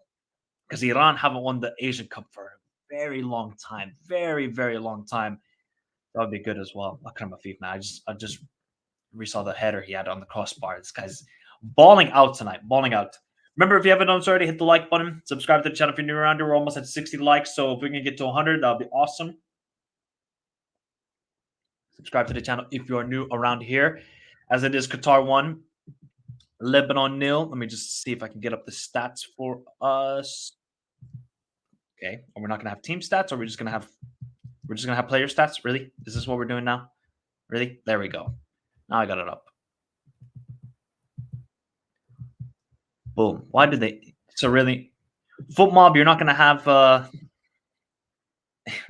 Redmayne, man. Yeah, I would love to see the hops again, man. That what he did against the UAE and Peru will never be forgotten. It will never be forgotten. The guy was amazing.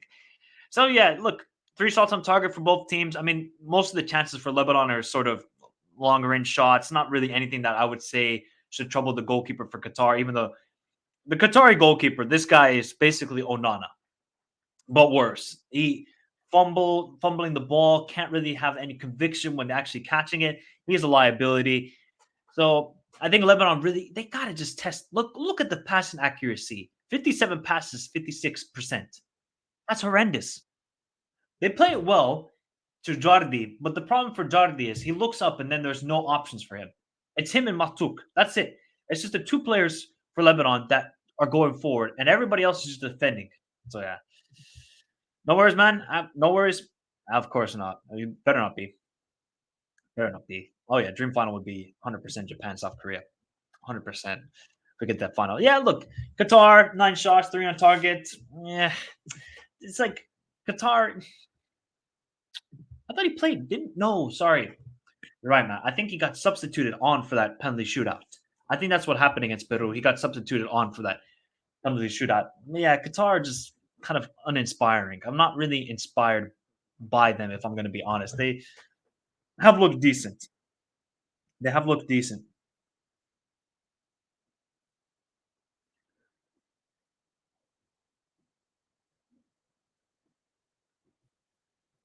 They have looked decent. Look decent. Big up Tom. Big up Tom. Let's see what tomorrow's games are showing for tomorrow in the Asian Cup. Let's see. And we got also AFCON as well, even though my computer's. Am I good, guys? It should be blurry because it's showing blurry for me, but I should be fine, right? Tell me if it's a little bit blurry because I wonder if the computer's overheating a little bit. It feels like it at least. It feels like it a little bit. Let me see if I need to close some apps here. Because goddamn, even my computer is going slow.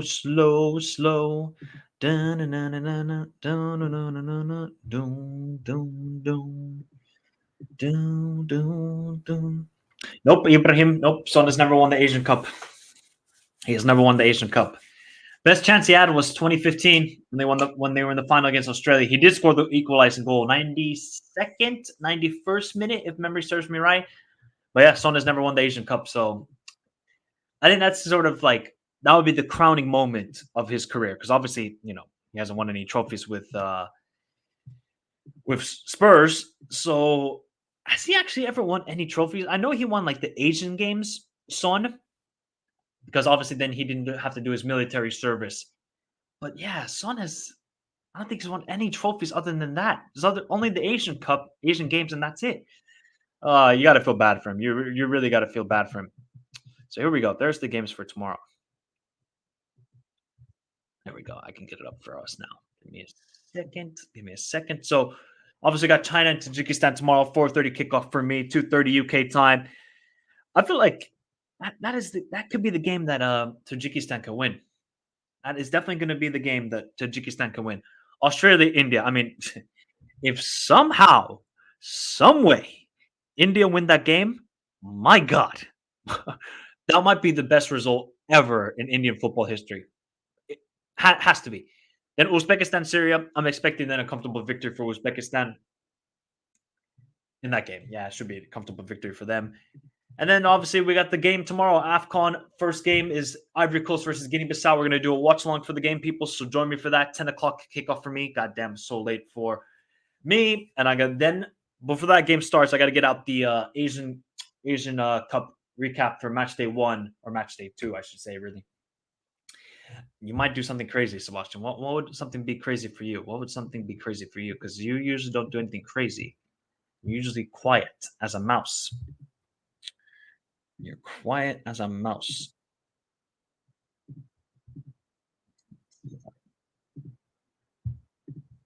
There we go.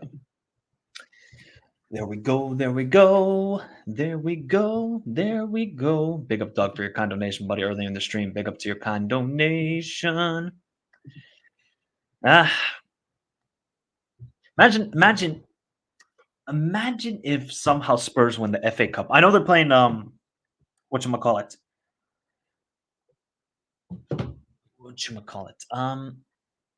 Imagine they win the FA Cup, Spurs.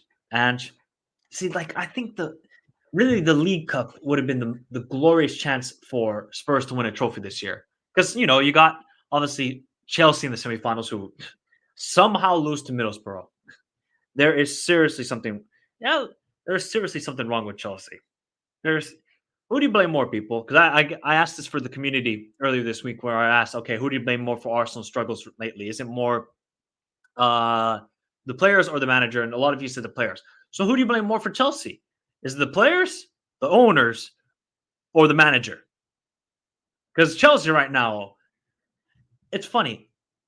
Nobody's really like. If this was Man United, oh my God, there would be constant roast sessions going on, constant barbecues, constant everything. But Chelsea, it just seems like, we've kind of accepted it at this point, which is kind of like, if you're a Chelsea fan, that's embarrassing. You spend $1 billion and they got to beat Crystal Palace. If they lose to Crystal Palace tomorrow, oh, there's going to be craziness.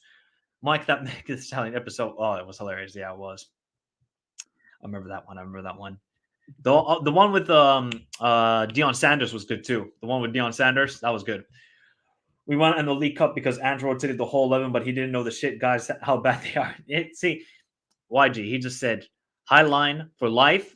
And then he realized, oh, Eric Dyer is horrendous. and then I'm going to sell him to Bayern Munich because Tuchel is just a madman right now. That's the problem with Tuchel. Tuchel is a madman. Like, you're getting Eric. Oh, how are Tottenham bullying Bayern in the transfer? What is this going to be 2024? Are we living in a other universe where Tottenham are winning a bid against Bayern, and then they're selling probably their worst player to Bayern Munich? I have no clue what Bayern are doing. No clue. This is like this is the best chance. This is the best chance for Bayer Leverkusen. You're not going to get a better opportunity than this. You still got your players. You still got the manager.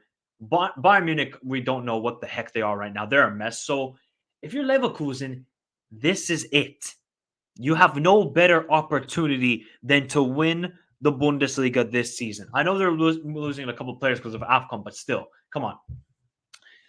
Bidon, shout out to my Argentinian buddy, says Chelsea, I feel, are just bad built. Players are good, most of them, but not in a way they can work together. I blame the owners and just a bit on Pochettino because of how predictable they feel. Look, obviously Poch needs to take some blame because they're too predictable. They're too predictable. But look, why are you trying to be Leonardo DiCaprio FC? Why? Buy some experience. Then you spend $1 billion, and your two starting strikers are Broha and Nico Jackson. Like, what can you do? Like, that's the problem. You've spent all this money. Oh, it's just so. If they didn't spend this money, I think people would be a little bit more lenient on Chelsea and just say, okay, young squad, just got to get, more experience. Got to get just some. You have to face adversity as a team sometimes. Well, the problem is you spend $1 billion. Your midfield costs 200 something million, which is the GDP of some countries. So, of course, there's going to be expectation. But right now, it is just terrible for Chelsea, man. Terrible. I really expect better from Fernandes. Look, I'm wearing the Ecuador jersey. I expect better from Caicedo. Well, the Caicedo I see for Ecuador and the Caicedo I see for Chelsea, two different people. Two different people. Caicedo actually looks like one of the best midfielders in the world for Ecuador. For Chelsea, he looks average. Average. Like, he has some good moments, but I don't see that. I don't see that Caicedo, man. I don't see that Caicedo.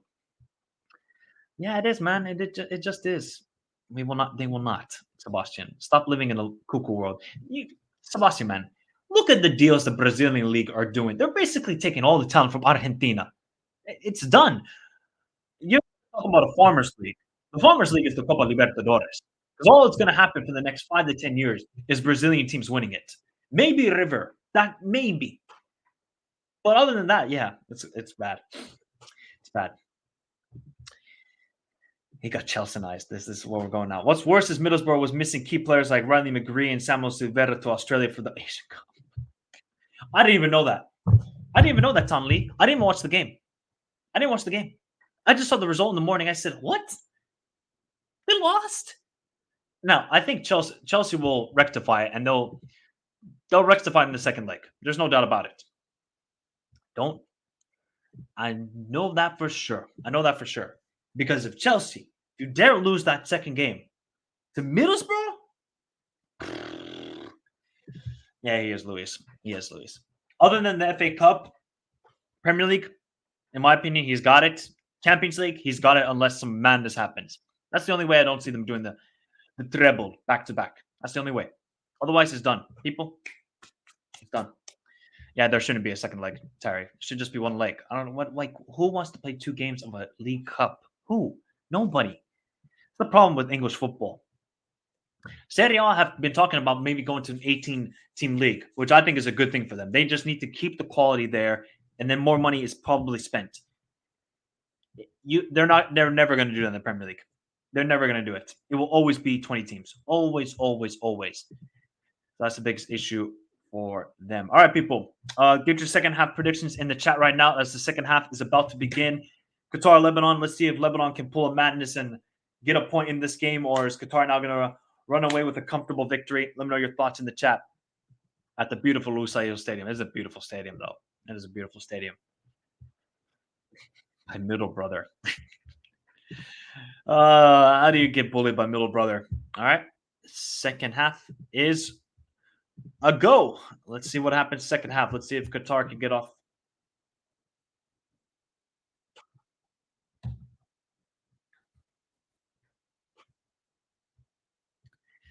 Ay, ay, ay.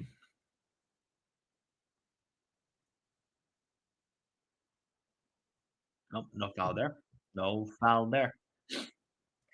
Qatar will score 3 goals in this half. 1-1 draw, says Tan Lee. I mean, Tan Lee, if we get a 1-1 draw, that would be a horrible result for Qatar.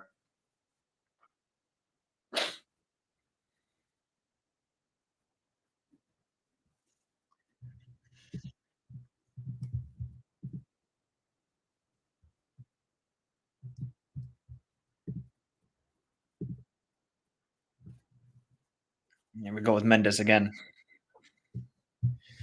Mendes, Mendes, Mendes.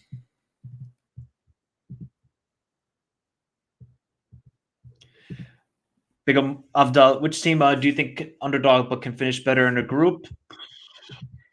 If I would go with an underdog that could probably do well, it's probably Malaysia. I feel like Malaysia could do well in the group because they can definitely play. They could definitely beat Bahrain and Jordan. So I would say Malaysia, yeah. Even though I still think they will finish last in the group because I think they're way too naive defensively. They're going to be very exciting to watch and attacking wise, but yeah, they're going to be too naive in my opinion. Long throw in. Ali Almoez can't win the ball. Mansour just clears it away. Oh, good touch. Oh, good touch again. Oh, oh, Jardine. Oh, Girardi almost had it there for Lebanon. Girardi almost had it there.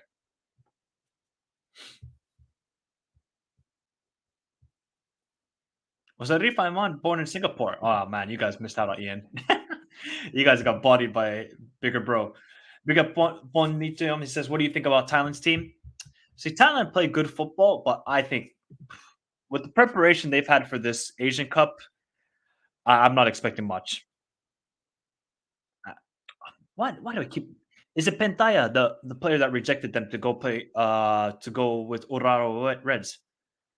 Like Thailand's preparation has been terrible, really terrible. Their Ishi, the managers had only one game to work with. It's like you got to have a good preparation heading into international tournaments. Look at Spain, look at France. Back in the day, it doesn't quite work out. Cross is mm, terrible cross, terrible, terrible cross. That was actually a good chance. So yeah, I think Thailand are really going to do bad. They've had a couple of key injuries as well. Thailand. Mm. I wish I could say they would do better, but I just don't see it. I really don't see it. Okay, Lebanon now trying to press a little bit higher.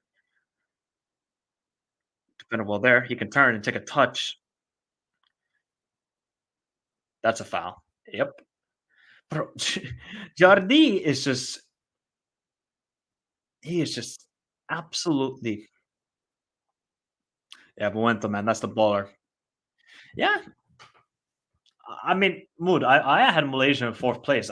I think they can surprise. If I'm thinking of like an underdog, I would say like them, they are an underdog. I guess Tajikistan would be considered an underdog as well, but when you just look at the other opponents in the group, Lebanon, that's why I say it's the group of life because I think any of these teams can go out and can progress.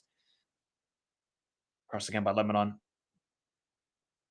well defended by Miguel of Qatar, and then Yusuf just gives the worst pass ever to Ali Alamoez. Worst pass ever.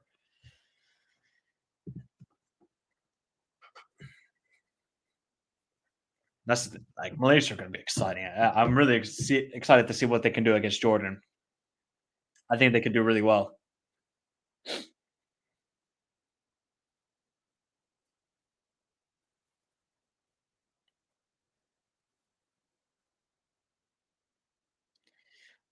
Lebanon gonna get some help from their midfield. Their midfield has created nothing. It's just been Jardi and Matuk, and that's it. There we go. Good play. Matuk. Ooh.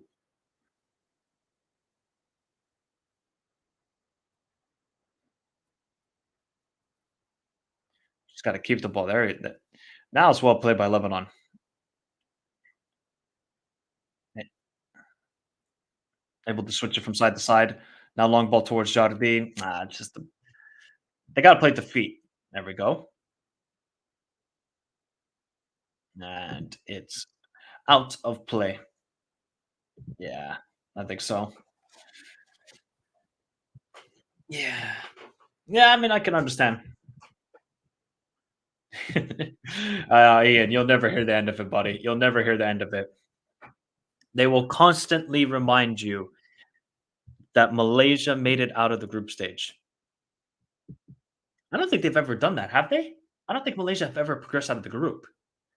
I don't remember. Because I know obviously 2007 it didn't go well for them at all.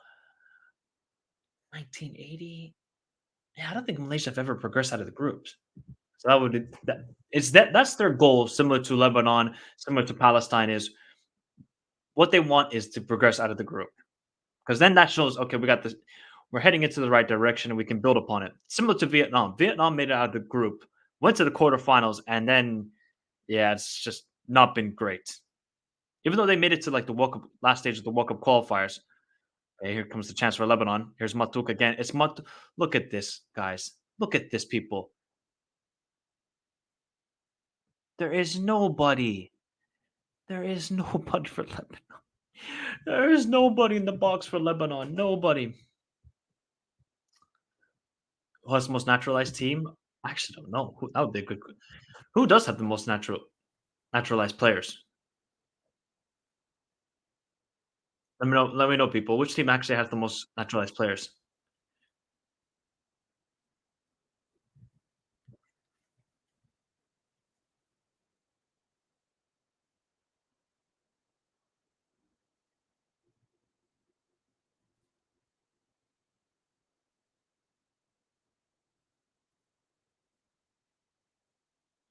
This is just a Afif and Haido show for Qatar.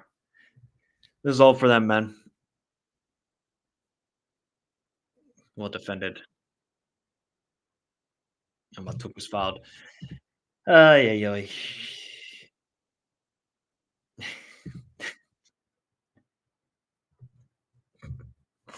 Nah, man. There's not a player called Aguero. There's no. Uh, there is no way there's a player called Aguero. Aguero. I will definitely do commentary for that then. If there's a player called Aguero from Malaysia, 'cause I can't remember every player. I've been looking at so many players from AFCON and Asian Cup. There's no way there's a player called Aguero Malaysia. I'm gonna have to search this. Let's see if Ian is lying to me. If Ian is lying to me, I'm gonna ban him from this channel. I'm gonna ban you, Ian, if this is true.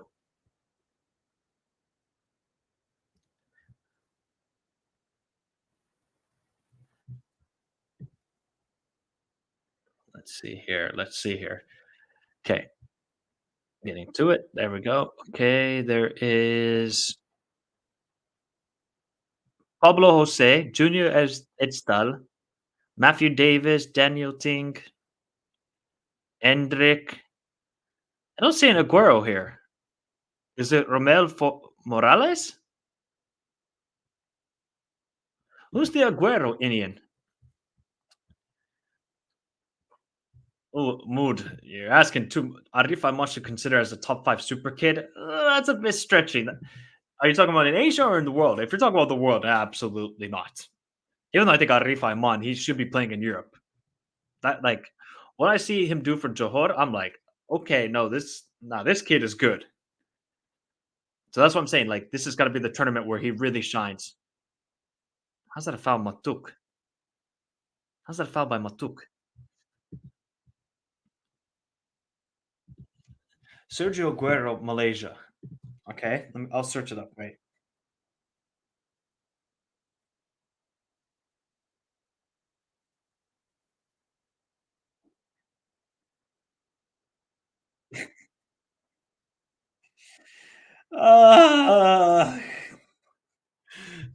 So there's a player called Ezekiel Sergio Fabian Ezekiel Aguero, born in La Rioja, Argentina. But it seems like he's never played in Argentina. Actually, only seems like he's played in Malaysia. Wow, it's crazy. Wow, Malaysia, Hungary, man. This guy's never even played in Argentina, only for junior clubs. That is hilarious. Oh wow, oh wow. He wasn't. Yeah, I was like, I'm not sure if he searched for this. Oh, what a ball! And Ali Almoez makes it 2-0 for Qatar. What a ball! That was some cross. And this man is just he hasn't had any chances in this game really, other than the offside goal, and it's 2-0 for Qatar. That was perfect cross, perfect header, perfect header. 2-0 Qatar. That was too easy, man. Too easy. And Ali Almoez now has 10 goals in Asian Cup history. 10 goals.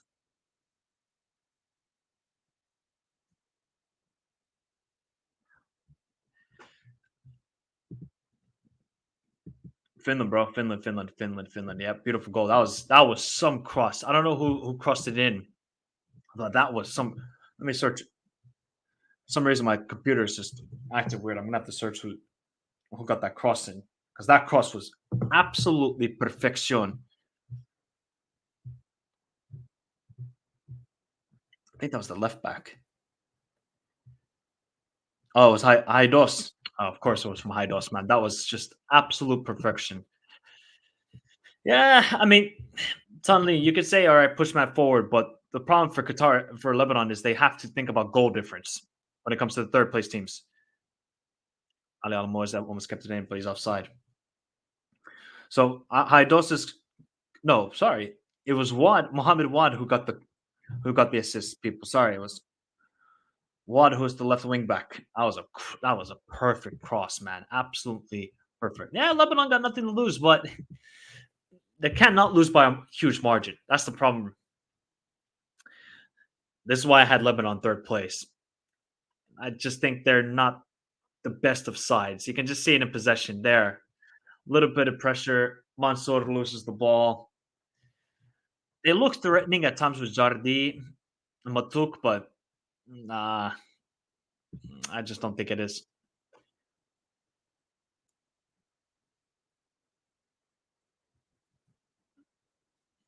Well, that's all Qatar needed. They needed the second goal. Give me a second, people.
There we go.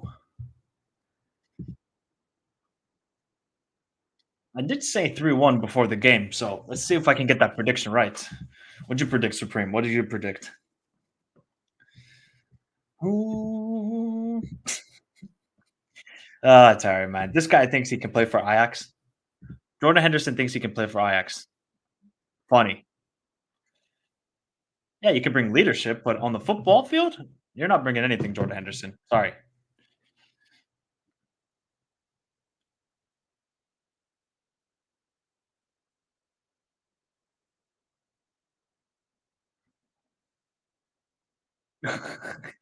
Oh, that was terrible from Wad. Yeah, they're not going to score in this game. Lebanon are not going to score in this game unless like there's just some magic from Jarbi or Matuk, but not really. And now Mansour loses the ball. Here's a chance for Qatar. Make it 3-0. Nope. Great block. Is he calling for the foul? Assis? Oh, I think Assis. I think he got some. Is Mansour okay? Oh my God. Ali Al Moez just came like a bullet. Al was sure who got the block in. It looks like he got foul injured as well. Four players are down.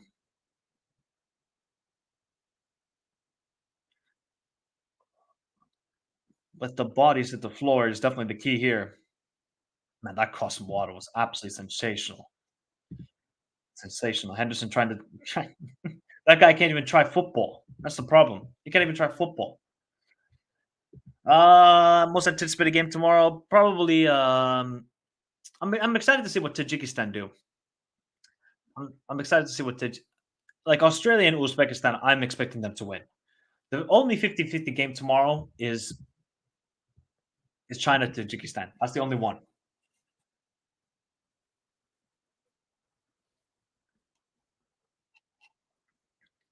There's all the players down injured.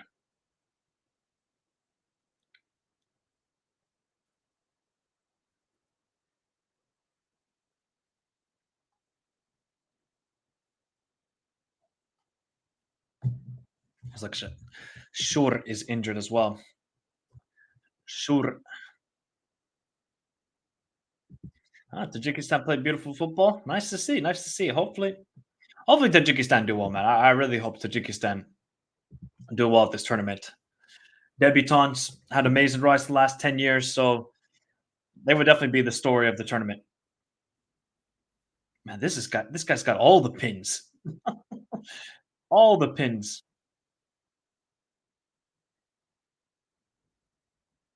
Oh, Shorter's down injured. He's been actually quite decent today, winning the ball back for Lebanon. Eesh. Here comes Akram Afif. There's only three players in the box for Qatar. Now there's four. I guess Ali Al Moez is injured, so corner in. Back post towards Mendez. Is he going to keep it in? Wow, that actually hit the corner flag.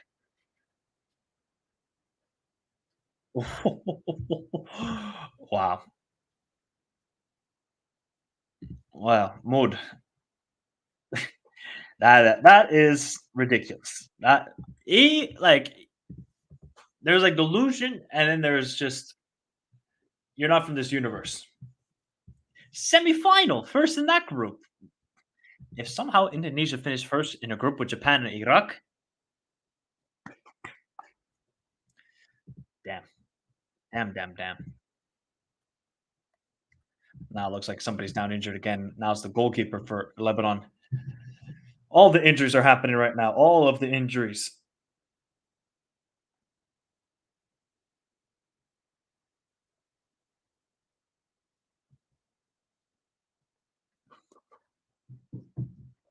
Even the Saudi fans are in the house. They don't play until I think it was Tuesday or no, I think it was Wednesday. Saudi Arabia play until Wednesday. Uh, Hopefully not 10. I'm not doing this 10 minutes of added time. Definitely not doing that.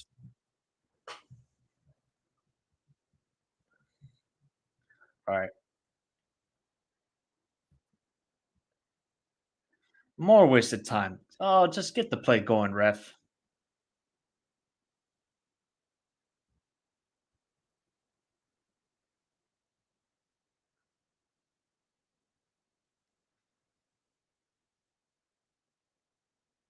Oh, Jesus. Get the game going, referee.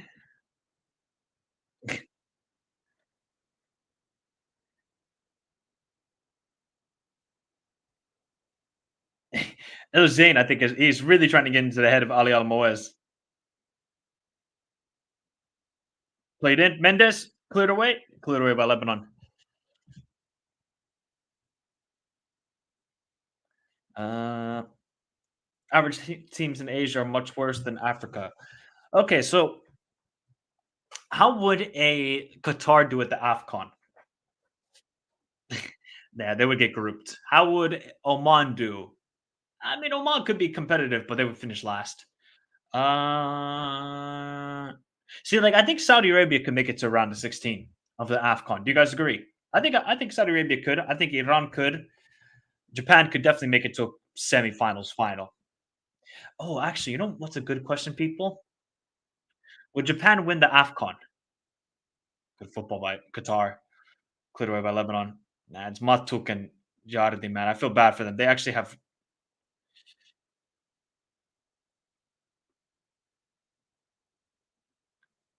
good play buckets. Would Japan win the AFCON, people? Let me know in the chat. Ian's now hating on Hong Kong. Why are you hating on Hong Kong, Ian? Let them be, man. Let them be. This is their moment to shine. This is their moment to shine. But yeah, I would say Japan could easily win the AFCON. Big up one. How's Qatar faring? Been struggling to find where to watch the game. I think one try buff stream. Try that. Usually maybe that would work out. Jacinta saying inside African stadiums, Japan will be out in the first round. Now, Japan would still make it. Even the pitch is not the greatest condition, I would still think Japan could make it to a quarterfinal. Really. See, it's so difficult because you always have to take into account sort of climate, environment, and everything like that when it comes to these international tournaments. I still think Japan would win the AFCON. I still think they could make it to semifinal, at least semifinal, people. We can all agree with that. Oh, Akram Afifa's got all the space in the world now. Akram Afifa has been the best player today. Just over dribbled it, overplayed that passage of play.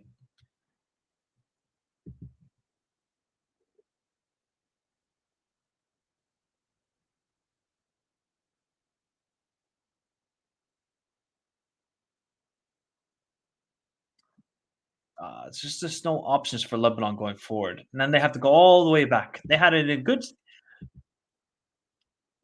possession in Qatar's half, and now they have to. Well, that's good at least by Mansour.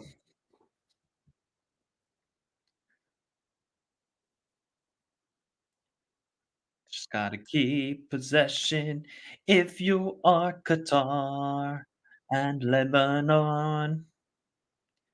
Because I mean, if somehow Lebanon equalized this game, that would be shocking to see. I think it was a foul. Nothing given there. Still with Lebanon. All of this possession, but nothing. Elias, have a good one, bro. Have a good session. Here we go again. Out wide is Matuk. Matuk. This is actually the best passage of play by Lebanon in the game. Jordi. Oh, oh, oh. That was close by Lebanon. That was well played by Matuk into Jardi. Oh, he would have gone in the end of that as well. Yep. See you tomorrow for the AFCON stream, bro. See you all for tomorrow for the AFCON stream.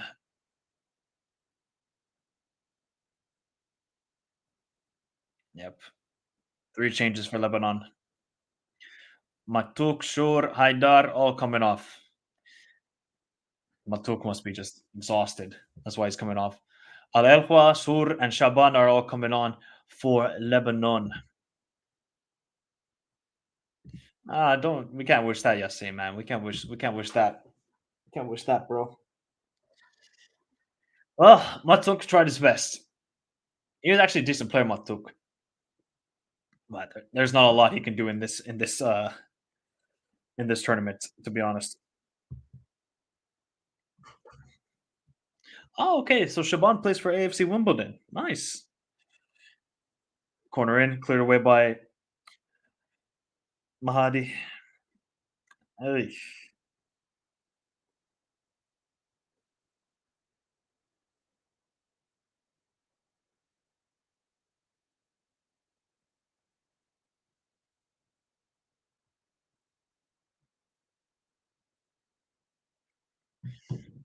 Here we go again. Qatar. Oh, Wad with a terrible cross. He thought it was Jordan Henderson for a second. That was terrible cross. Yeah, the stadium is beautiful, man. This this stadium is nuts. I think it still can hold like 80K, if I'm not mistaken. I still think it can hold 80K.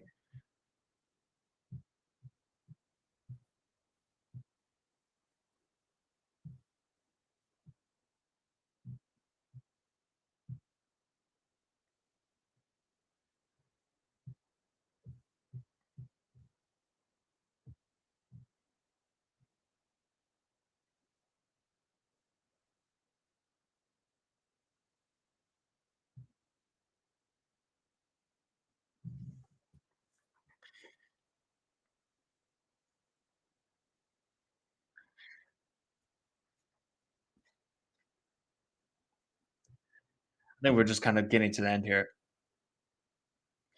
Which team will score screamers? I would feel like Japan, South Korea, usually Saudi Arabia scores some screamers. They score usually some nice goals in this Asian Cup. But other than them, AFCON, that's where you see the screamers.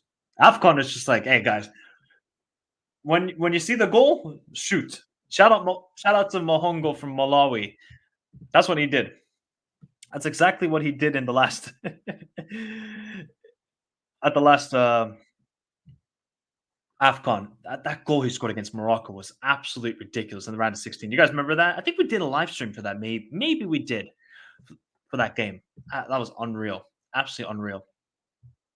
Who do you guys think will be top goal scorer of the Asian Cup? Let me know. Let me know in the chat. Is it going to be Ali Al Moez again, or is it going to be Taremi, Ueda, Kubo, Aldo Al? Who from Saudi Arabia?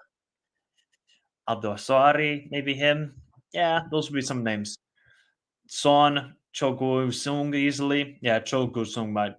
He could probably get some goals as well. Oh, yeah, those are. Ritsu Doyan. Ueda. Yeah, Ueda. Ueda's looking like a beast. Ueda's looking like a beast. We're probably going to do a watch along then for the Japan Iraq group stage game. We're going to probably do a watch along as well for Australia, Uzbekistan, maybe Iran, UAE. So those are some of the games to watch out for on the channel. Just you know what to do, people. You hit the notification bell. Oh man, he played the pass to absolutely nobody. Nobody was there for the pass from Technique. Huang Yi-chan, that's a shout. Yeah, Huang Yi-chan has been unbelievable for Wolves. I would never expect this from Huang Yi-chan.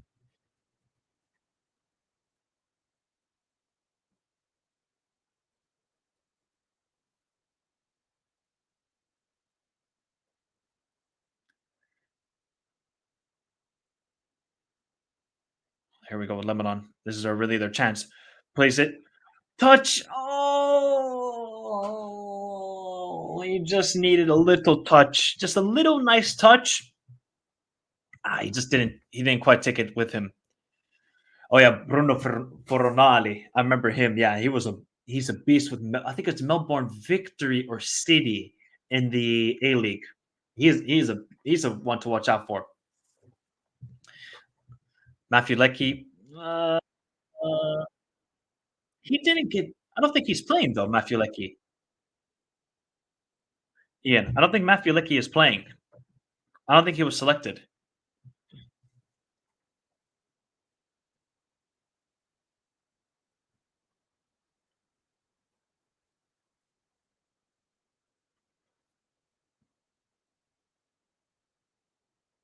Shaban is just getting bullied as well. Jardine. Gerardi. That was it, man. That was it for Gerardi. Just didn't quite work out. Yeah, I'm pretty sure Matthew Leckie didn't get selected. I'm gonna search though.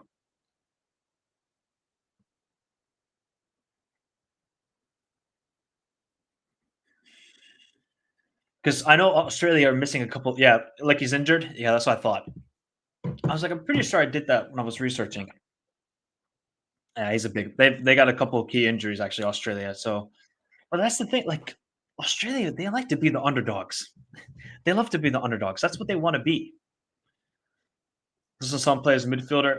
Not no. Son doesn't really play. Son plays as like a left winger for South Korea. That's more his position. I think what I'm expecting is probably we're going to see maybe Hwang Gi-chan on the right. Oh man, what was the guy's name again? The Michelin striker. What was his name again? Gongsu Si. Wait, what was his name again? Jo Kwon Soo. We're probably going to see him at striker, and then we'll probably see Son there, and then Lee Kang In the 10. I think that's what we're going to see for South Korea. Bro, that's an attack. It's an attack. Big up, Samasi. How are you doing, Samasi? How are you doing? Hopefully you're doing well with Eric Dyer. Hopefully you're doing well with Eric Dyer. No Polinia either. Is that confirmed? Or are they just? Yeah, I got to work on my Korean pronunciation, Ian. Okay, Ian. You say Korean pronunciation. Look at Finnish names and tell me if you can pronounce that. At least I can get Hungmin Son. At least I can get Hungmin Son. But otherwise, yeah, my Korean pronunciation is not the greatest. It is not the greatest. It looks like Almoez Ali is coming off injured. He got the goal, second goal for Qatar, very crucial, but he wasn't really involved with anything today. He wasn't involved with anything today, Almoez. Kind of just, yeah. Oh, he's got a hamstring, it looks like.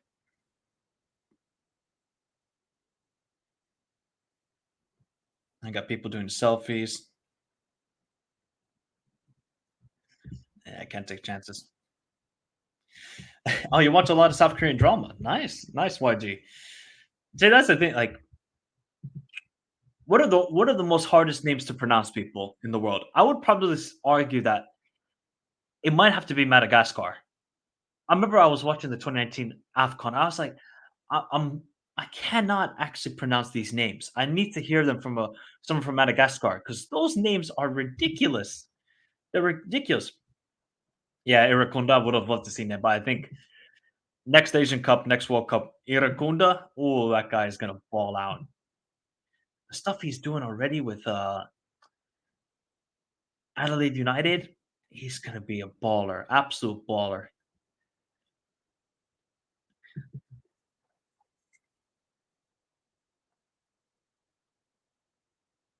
Decent. Almost Ali are coming off. Shouldn't really affect the game too much. Qatar have got this, and they've already got this controlled. Aladdin and Yassim are coming on, but yeah, it's just like Qatar have not been good. But he's closer to playing for Tanzania than Australia. Well, that would be something to see Irakunda play for Tanzania. That would be something.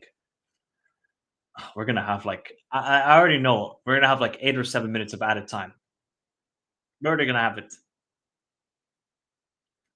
There you go, corner for Qatar. Akram Afif again. Good ball in. Ooh, Mendes got a head onto it. But nothing close to the the Madagascar Guinea game still annoys me to this day. Yeah, yeah, yeah, yeah. But like, aren't you guys agreeing that like the Madagascar names are the most difficult to pronounce probably in the world? Probably. Yeah, Garankul. He's got to just perform a lot better. Garankul. Ball in. To Shaban. Shaban still. Shaban still. Shaban still. Oh, just use your left foot, man. Then he crosses it in. What is Shaban doing? Why did he not just shoot with his left foot? Huh? That didn't work. I don't know what the defender for Qatar is doing. Actually, that was out of play. That was definitely out of play. All right, here we go. Stoke City again. I think this is like the seventh or eighth, and Jardi is off. Okay, I think it's just the rest players. That's what I'm going for. Mendes clears it away. Damn. And here comes Qatar, and that's it. That's a foul. Yeah, they are. Yeah, they are. Irakunda's coming to Bayern in the summer. Yep. Samasi, he's a baller, by the way. He's a baller. Some of the stuff I've been seeing him from A League, I was like, oh, hey, no, this guy, he might actually be the real deal. He might be the real deal. So hoping he does well. That is a definite foul. Definite foul.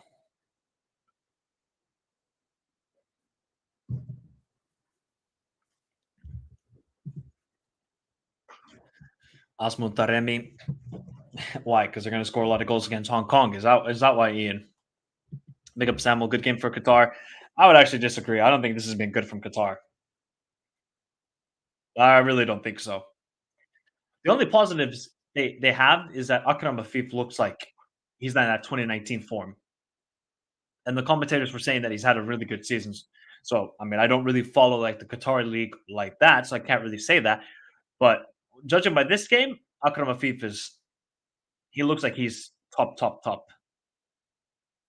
Oh, good ball. Actually, good idea. But nobody was reading it. Nobody was reading that. Freud is good for buying young players, but we need players to win now. So Messi, Bayer Leverkusen. Just don't lose to Hoffenheim tonight. Okay? Just don't lose to Hoffenheim tonight for Munich. Because if that happens, oh my, then we're really gonna have discussions. Even Marquez is pissed off. Here we go. Long throw again.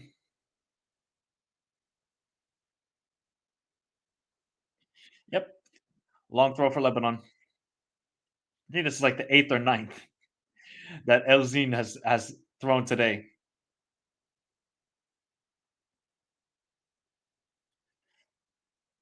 Munster's going to try and win this. Cleared away. Still with Lebanon. Oh, is he upside? There's a foul. Where's the foul?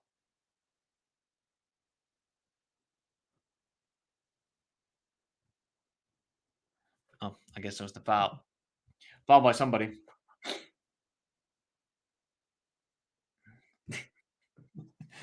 Yeah, Jonathan was good, Luke, but now he came off the field. I think Rodilovic is doing the smart thing. He's got to rest some players for obviously they got a couple games.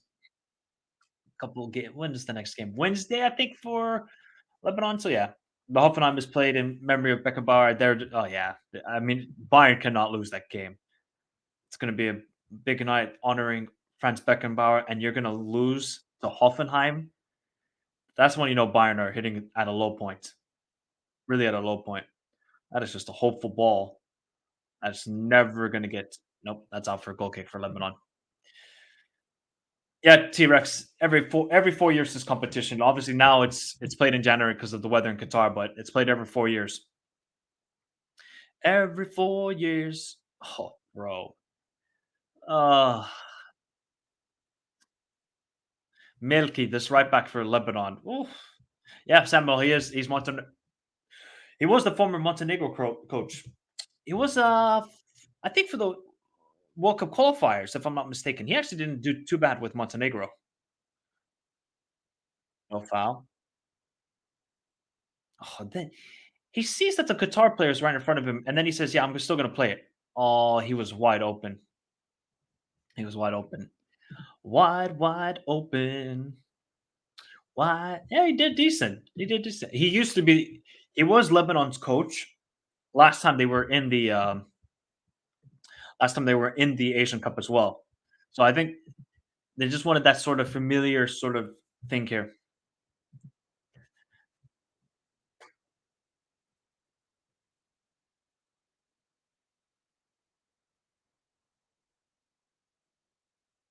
Here's Afif.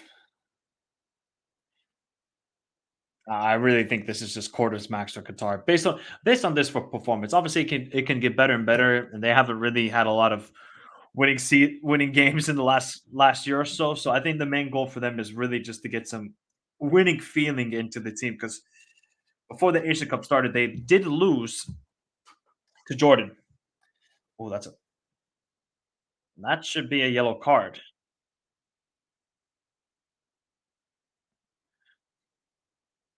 Yeah, you got to give it the show. This Shaban guy, since being subbed on, has been awesome. He's been really good. Live stream for AFCON tomorrow. Of course, Samuel. We're going to be doing the live stream for the first game of the AFCON. Ivory Coast, Guinea Bissau. Should be a good game. Guinea-Bissau are no joke as well, people. They're no joke. Actually, I gotta. I know they just lost to I know they just lost to Mali 6-2, but I think otherwise they've had some good results recently. They beat Djibouti 1-0, drew with Burkina Faso, lost to Guinea away, beat Sierra Leone, beat Sao Tome Principe, lost to Nigeria, beat Nigeria. So yeah, I mean, they just don't have a lot of goal scorers in that team. I mean, Ivory Coast have scored 16 goals in the last 3 games. 16 goals. Nah, I mean, you cannot compare it to Park Hang-seo. Are you crazy, Tanli? There's no comparison. Park Hang-seo is he elevated Vietnamese football to a higher standard. Trussier, yeah, trying to play a little bit more attacking football, but I was watched a little bit of the Iraq game. I was like, nah. I know Iraq are a good team, but Vietnam did not play well. They didn't play well. Well, here's the opportunity for Lebanon. Let's see if they can get a goal from here. Cross in, back post, free, header again. Cleared away by Qatar. Back into the box. That's a handball by a Lebanon player. Nope, play continues. There's going to be another cross into the box.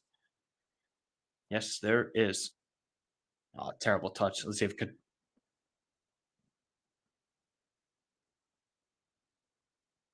Oh, Akram Afif slips. Shaban. Shaban. Oh, it just needed to take his time. Shaban just needed to take his time. He's actually looked really dangerous. Mm, He gotta just take your time a little bit more, Shaban. He actually had a more and more. My man Yaya Toure said Guinea-Bissau is one of the favorites. Yaya Toure needs to be drug tested, Luke. That's what needs to happen. Either he needs to get his cake from Pep or he needs to be drug tested because Guinea-Bissau. Oh, it's like Samuel Eto'o. Remember when Samuel Eto'o had like 3 African teams in the semifinals of World Cup? I mean, he got one of them right, so you can't say he's totally delusional. Oh, Akram Afif. Akram Afif. Is that a penalty? Nope, nothing from the ref. Oh, what a back heel. Oh, good work by Lebanon to win it back, but still with Qatar. And now Lebanon cleared away. Shabana's done really well. Here we go with Lebanon. 3v2. Nothing. Nobody going forward. And then Mendes. Mendes deals with it. Well, you never know, Sebastian. Here comes Akram Afif again. Poor pass.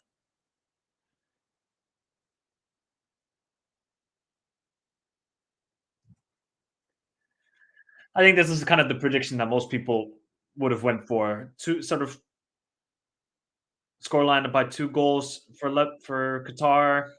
Lebanon not really offering much going forward. They didn't have a couple of half chances, but not really enough.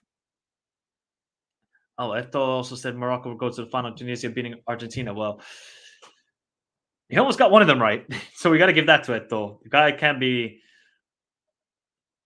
a little delusional. Oh, here we go. Lebanon's got a chance here. Somebody make a run to the near post. That would be good. They did.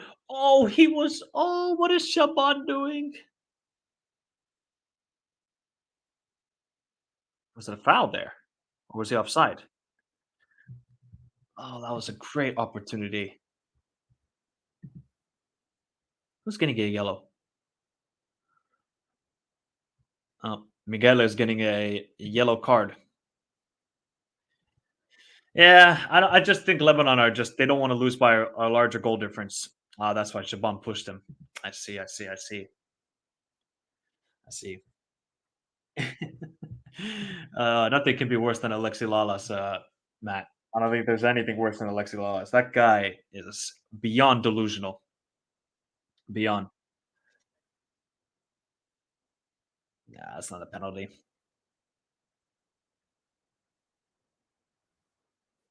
Yeah, that's never a foul on a thief.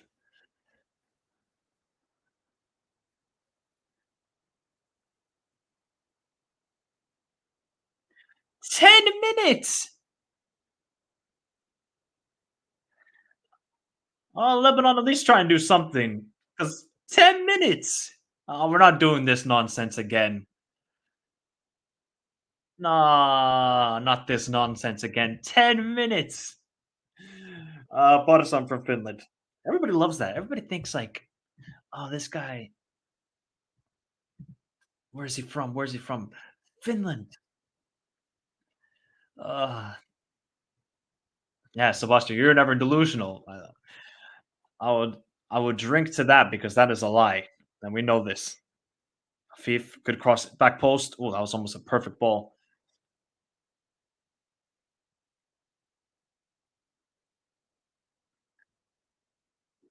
Ooh, that was nice actually from Lebanon. Don't play it long. There's nobody going there. Yeah, yeah.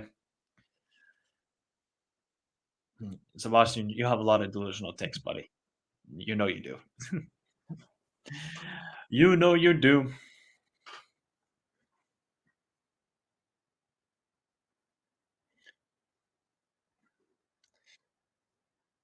This is kind of if I'm Qatar though, like yeah, you won the game, but can you really feel like oh, that was really good performance? Like we can build upon this. I feel like it's just okay. You had a bit more quality, and your two star guys, Ali Alamoyes and Afif, were the difference. That's it. Oh, Shaban almost won the ball there, but didn't quite hold it up that well. Remember, people who haven't done so already, hit the like button as we're nearing the end of the game. And as soon as the game is over, we're going to end the stream. And we're going to be back tomorrow for the watch along for the AFCON and the match day recap of the Asian Cup tomorrow. So remember to check that out on the channel. Got to hit the notification bell. And we are nearing 10K. So big up to everybody. It's been a wonderful, wonderful last couple of days getting the content out for you people as you guys enjoyed a lot. Shaban! Oh.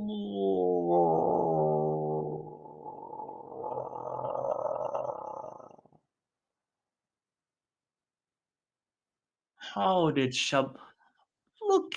There is a free as well, and he doesn't even pick a corner. He heads it straight at the goalkeeper. Ja I'm trying to go mä yritän lähteä siihen Walesin sitten siihen maaliksi, kun se on mun idea. Katsotaan, jos mä pääsen siihen. Mä tarjoan ostaa liput ensin myös. Siihen pelissä ennen kuin mä lähten sinne.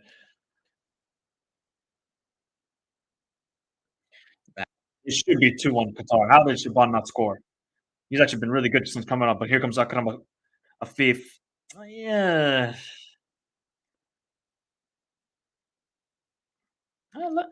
Okay, now Lebanon are playing some decent stuff now. They just got to commit forward. There's not enough bodies going forward,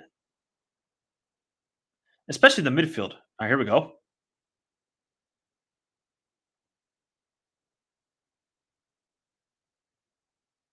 Man, I'm just shaking my head because Shaban should have really scored that. He really should have. That was it, man. That was the chance. That was the chance. Yep, can't wait. I don't really support any teams to be honest. I just hope for good football and just promoted these tournaments. That's really all that matters to me. Now, which teams would which I would I mean I would love to see Salah win the AFCON. That's just as me. Or one of like South Korea or Iran who haven't won the Asian Cup for a long time. I would love to see those teams win it, but I don't really have a preference. I just want to see good football and just promote the tournament. That's the main objective. Yep, foul there. Foul there.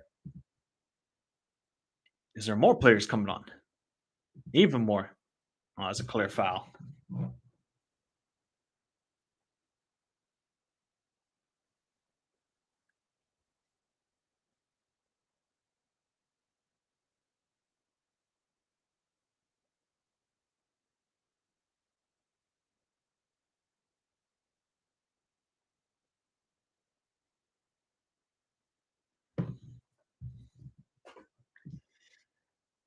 Of course, we got to think the same. Got to be neutral. So I got no affiliation to any country in either of these competitions. Now the Euros could be different. That could be different. if Finland do qualify, of course. Oh, you didn't have to clear it away. Oh, Thief just using his speed. A Thief. Oh, Thief.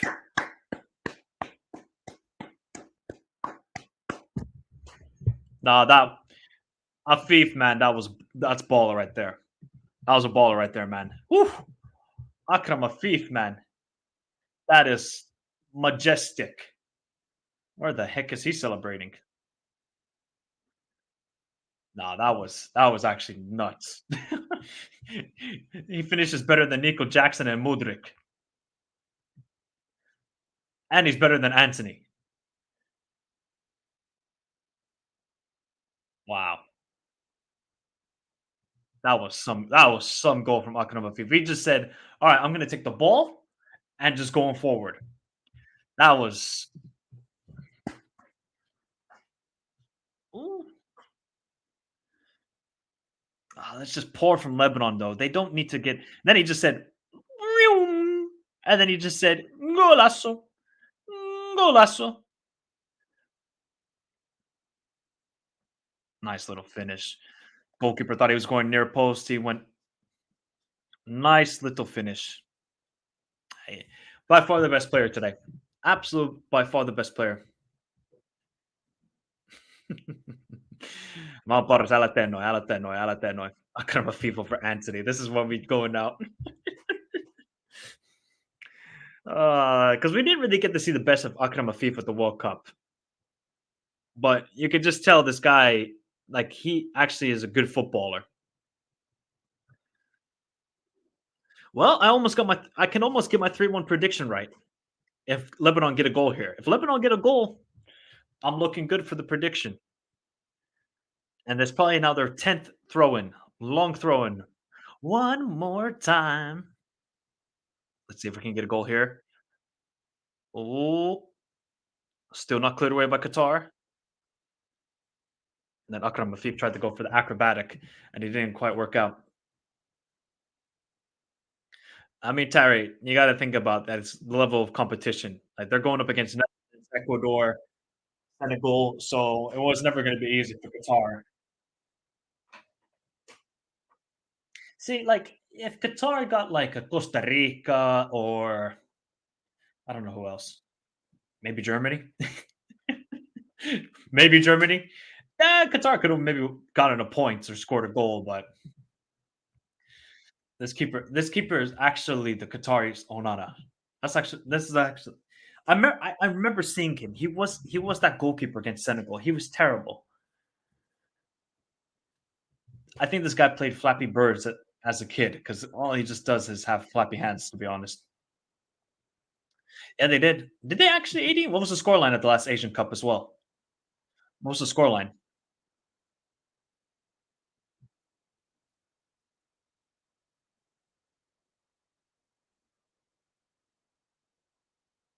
Is this a free kick for Qatar? I think it is. Yep. Let's see if Qatar add a fourth here.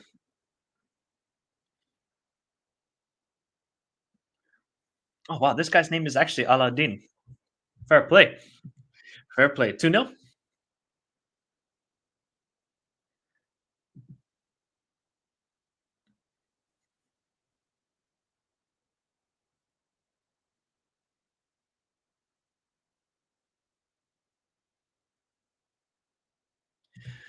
Last 40 seconds of the game, people, and then we're gonna call it a night. And you guys, everybody, enjoy their Friday night, whatever you're gonna do. Don't tell me what you're gonna do because I don't need to know. But all enjoy your Friday night. I will see you tomorrow. Well, we almost saw a spectacular there, man. Absolutely, almost saw a spectacular there. Now let's see, Supreme. You got 15 seconds until the game ends. Let's see if you're gonna be the master predictor. I don't think there's gonna be another goal. Yeah, I don't think there's another goal. See, I feel like there's the game. 3-0. 3-0 for Lebanon. Absolutely convincing performance, even though I still don't think they are a good team. I think they just... First goal, good play from Akram Afif. Nice layup by Ali Al-Moez. Second goal, absolutely fantastic cross into Ali Al-Moez. And third goal was just Afif baller. Absolute balling there. So, yeah, it was a comfortable victory. Lebanon, I didn't think, Jardi looked good. But what they need to do is they need to commit more bodies forward. It's just a bit too passive. You didn't see a lot of runs from the midfield. It was just basically Jardi and Matuk. And if they didn't create, or if they could not hold of the ball, they were going to struggle big time. So I think those are the key issues for Lebanon. But to be honest, I think their just main focus is beating China and Tajikistan, because they know then they can qualify to the next round. But yeah, look, the hosts get off to a good start. Good start for them. Lebanon, we'll see how Tajikistan and China do against each other tomorrow. But everybody, been a fantastic stream. Thank you, Doug, for your kind donation earlier in the stream. Hopefully you all have a beautiful day. Stay safe in this crazy world. Remember to hit the like button. Subscribe to the channel if you're new around here. I will catch you all tomorrow for the opening game of the AFCON as we do the watch along for Ivory Coast, Guinea-Bissau. And stay tuned for the Asia Cup match day review tomorrow as well. Have a beautiful day and adios.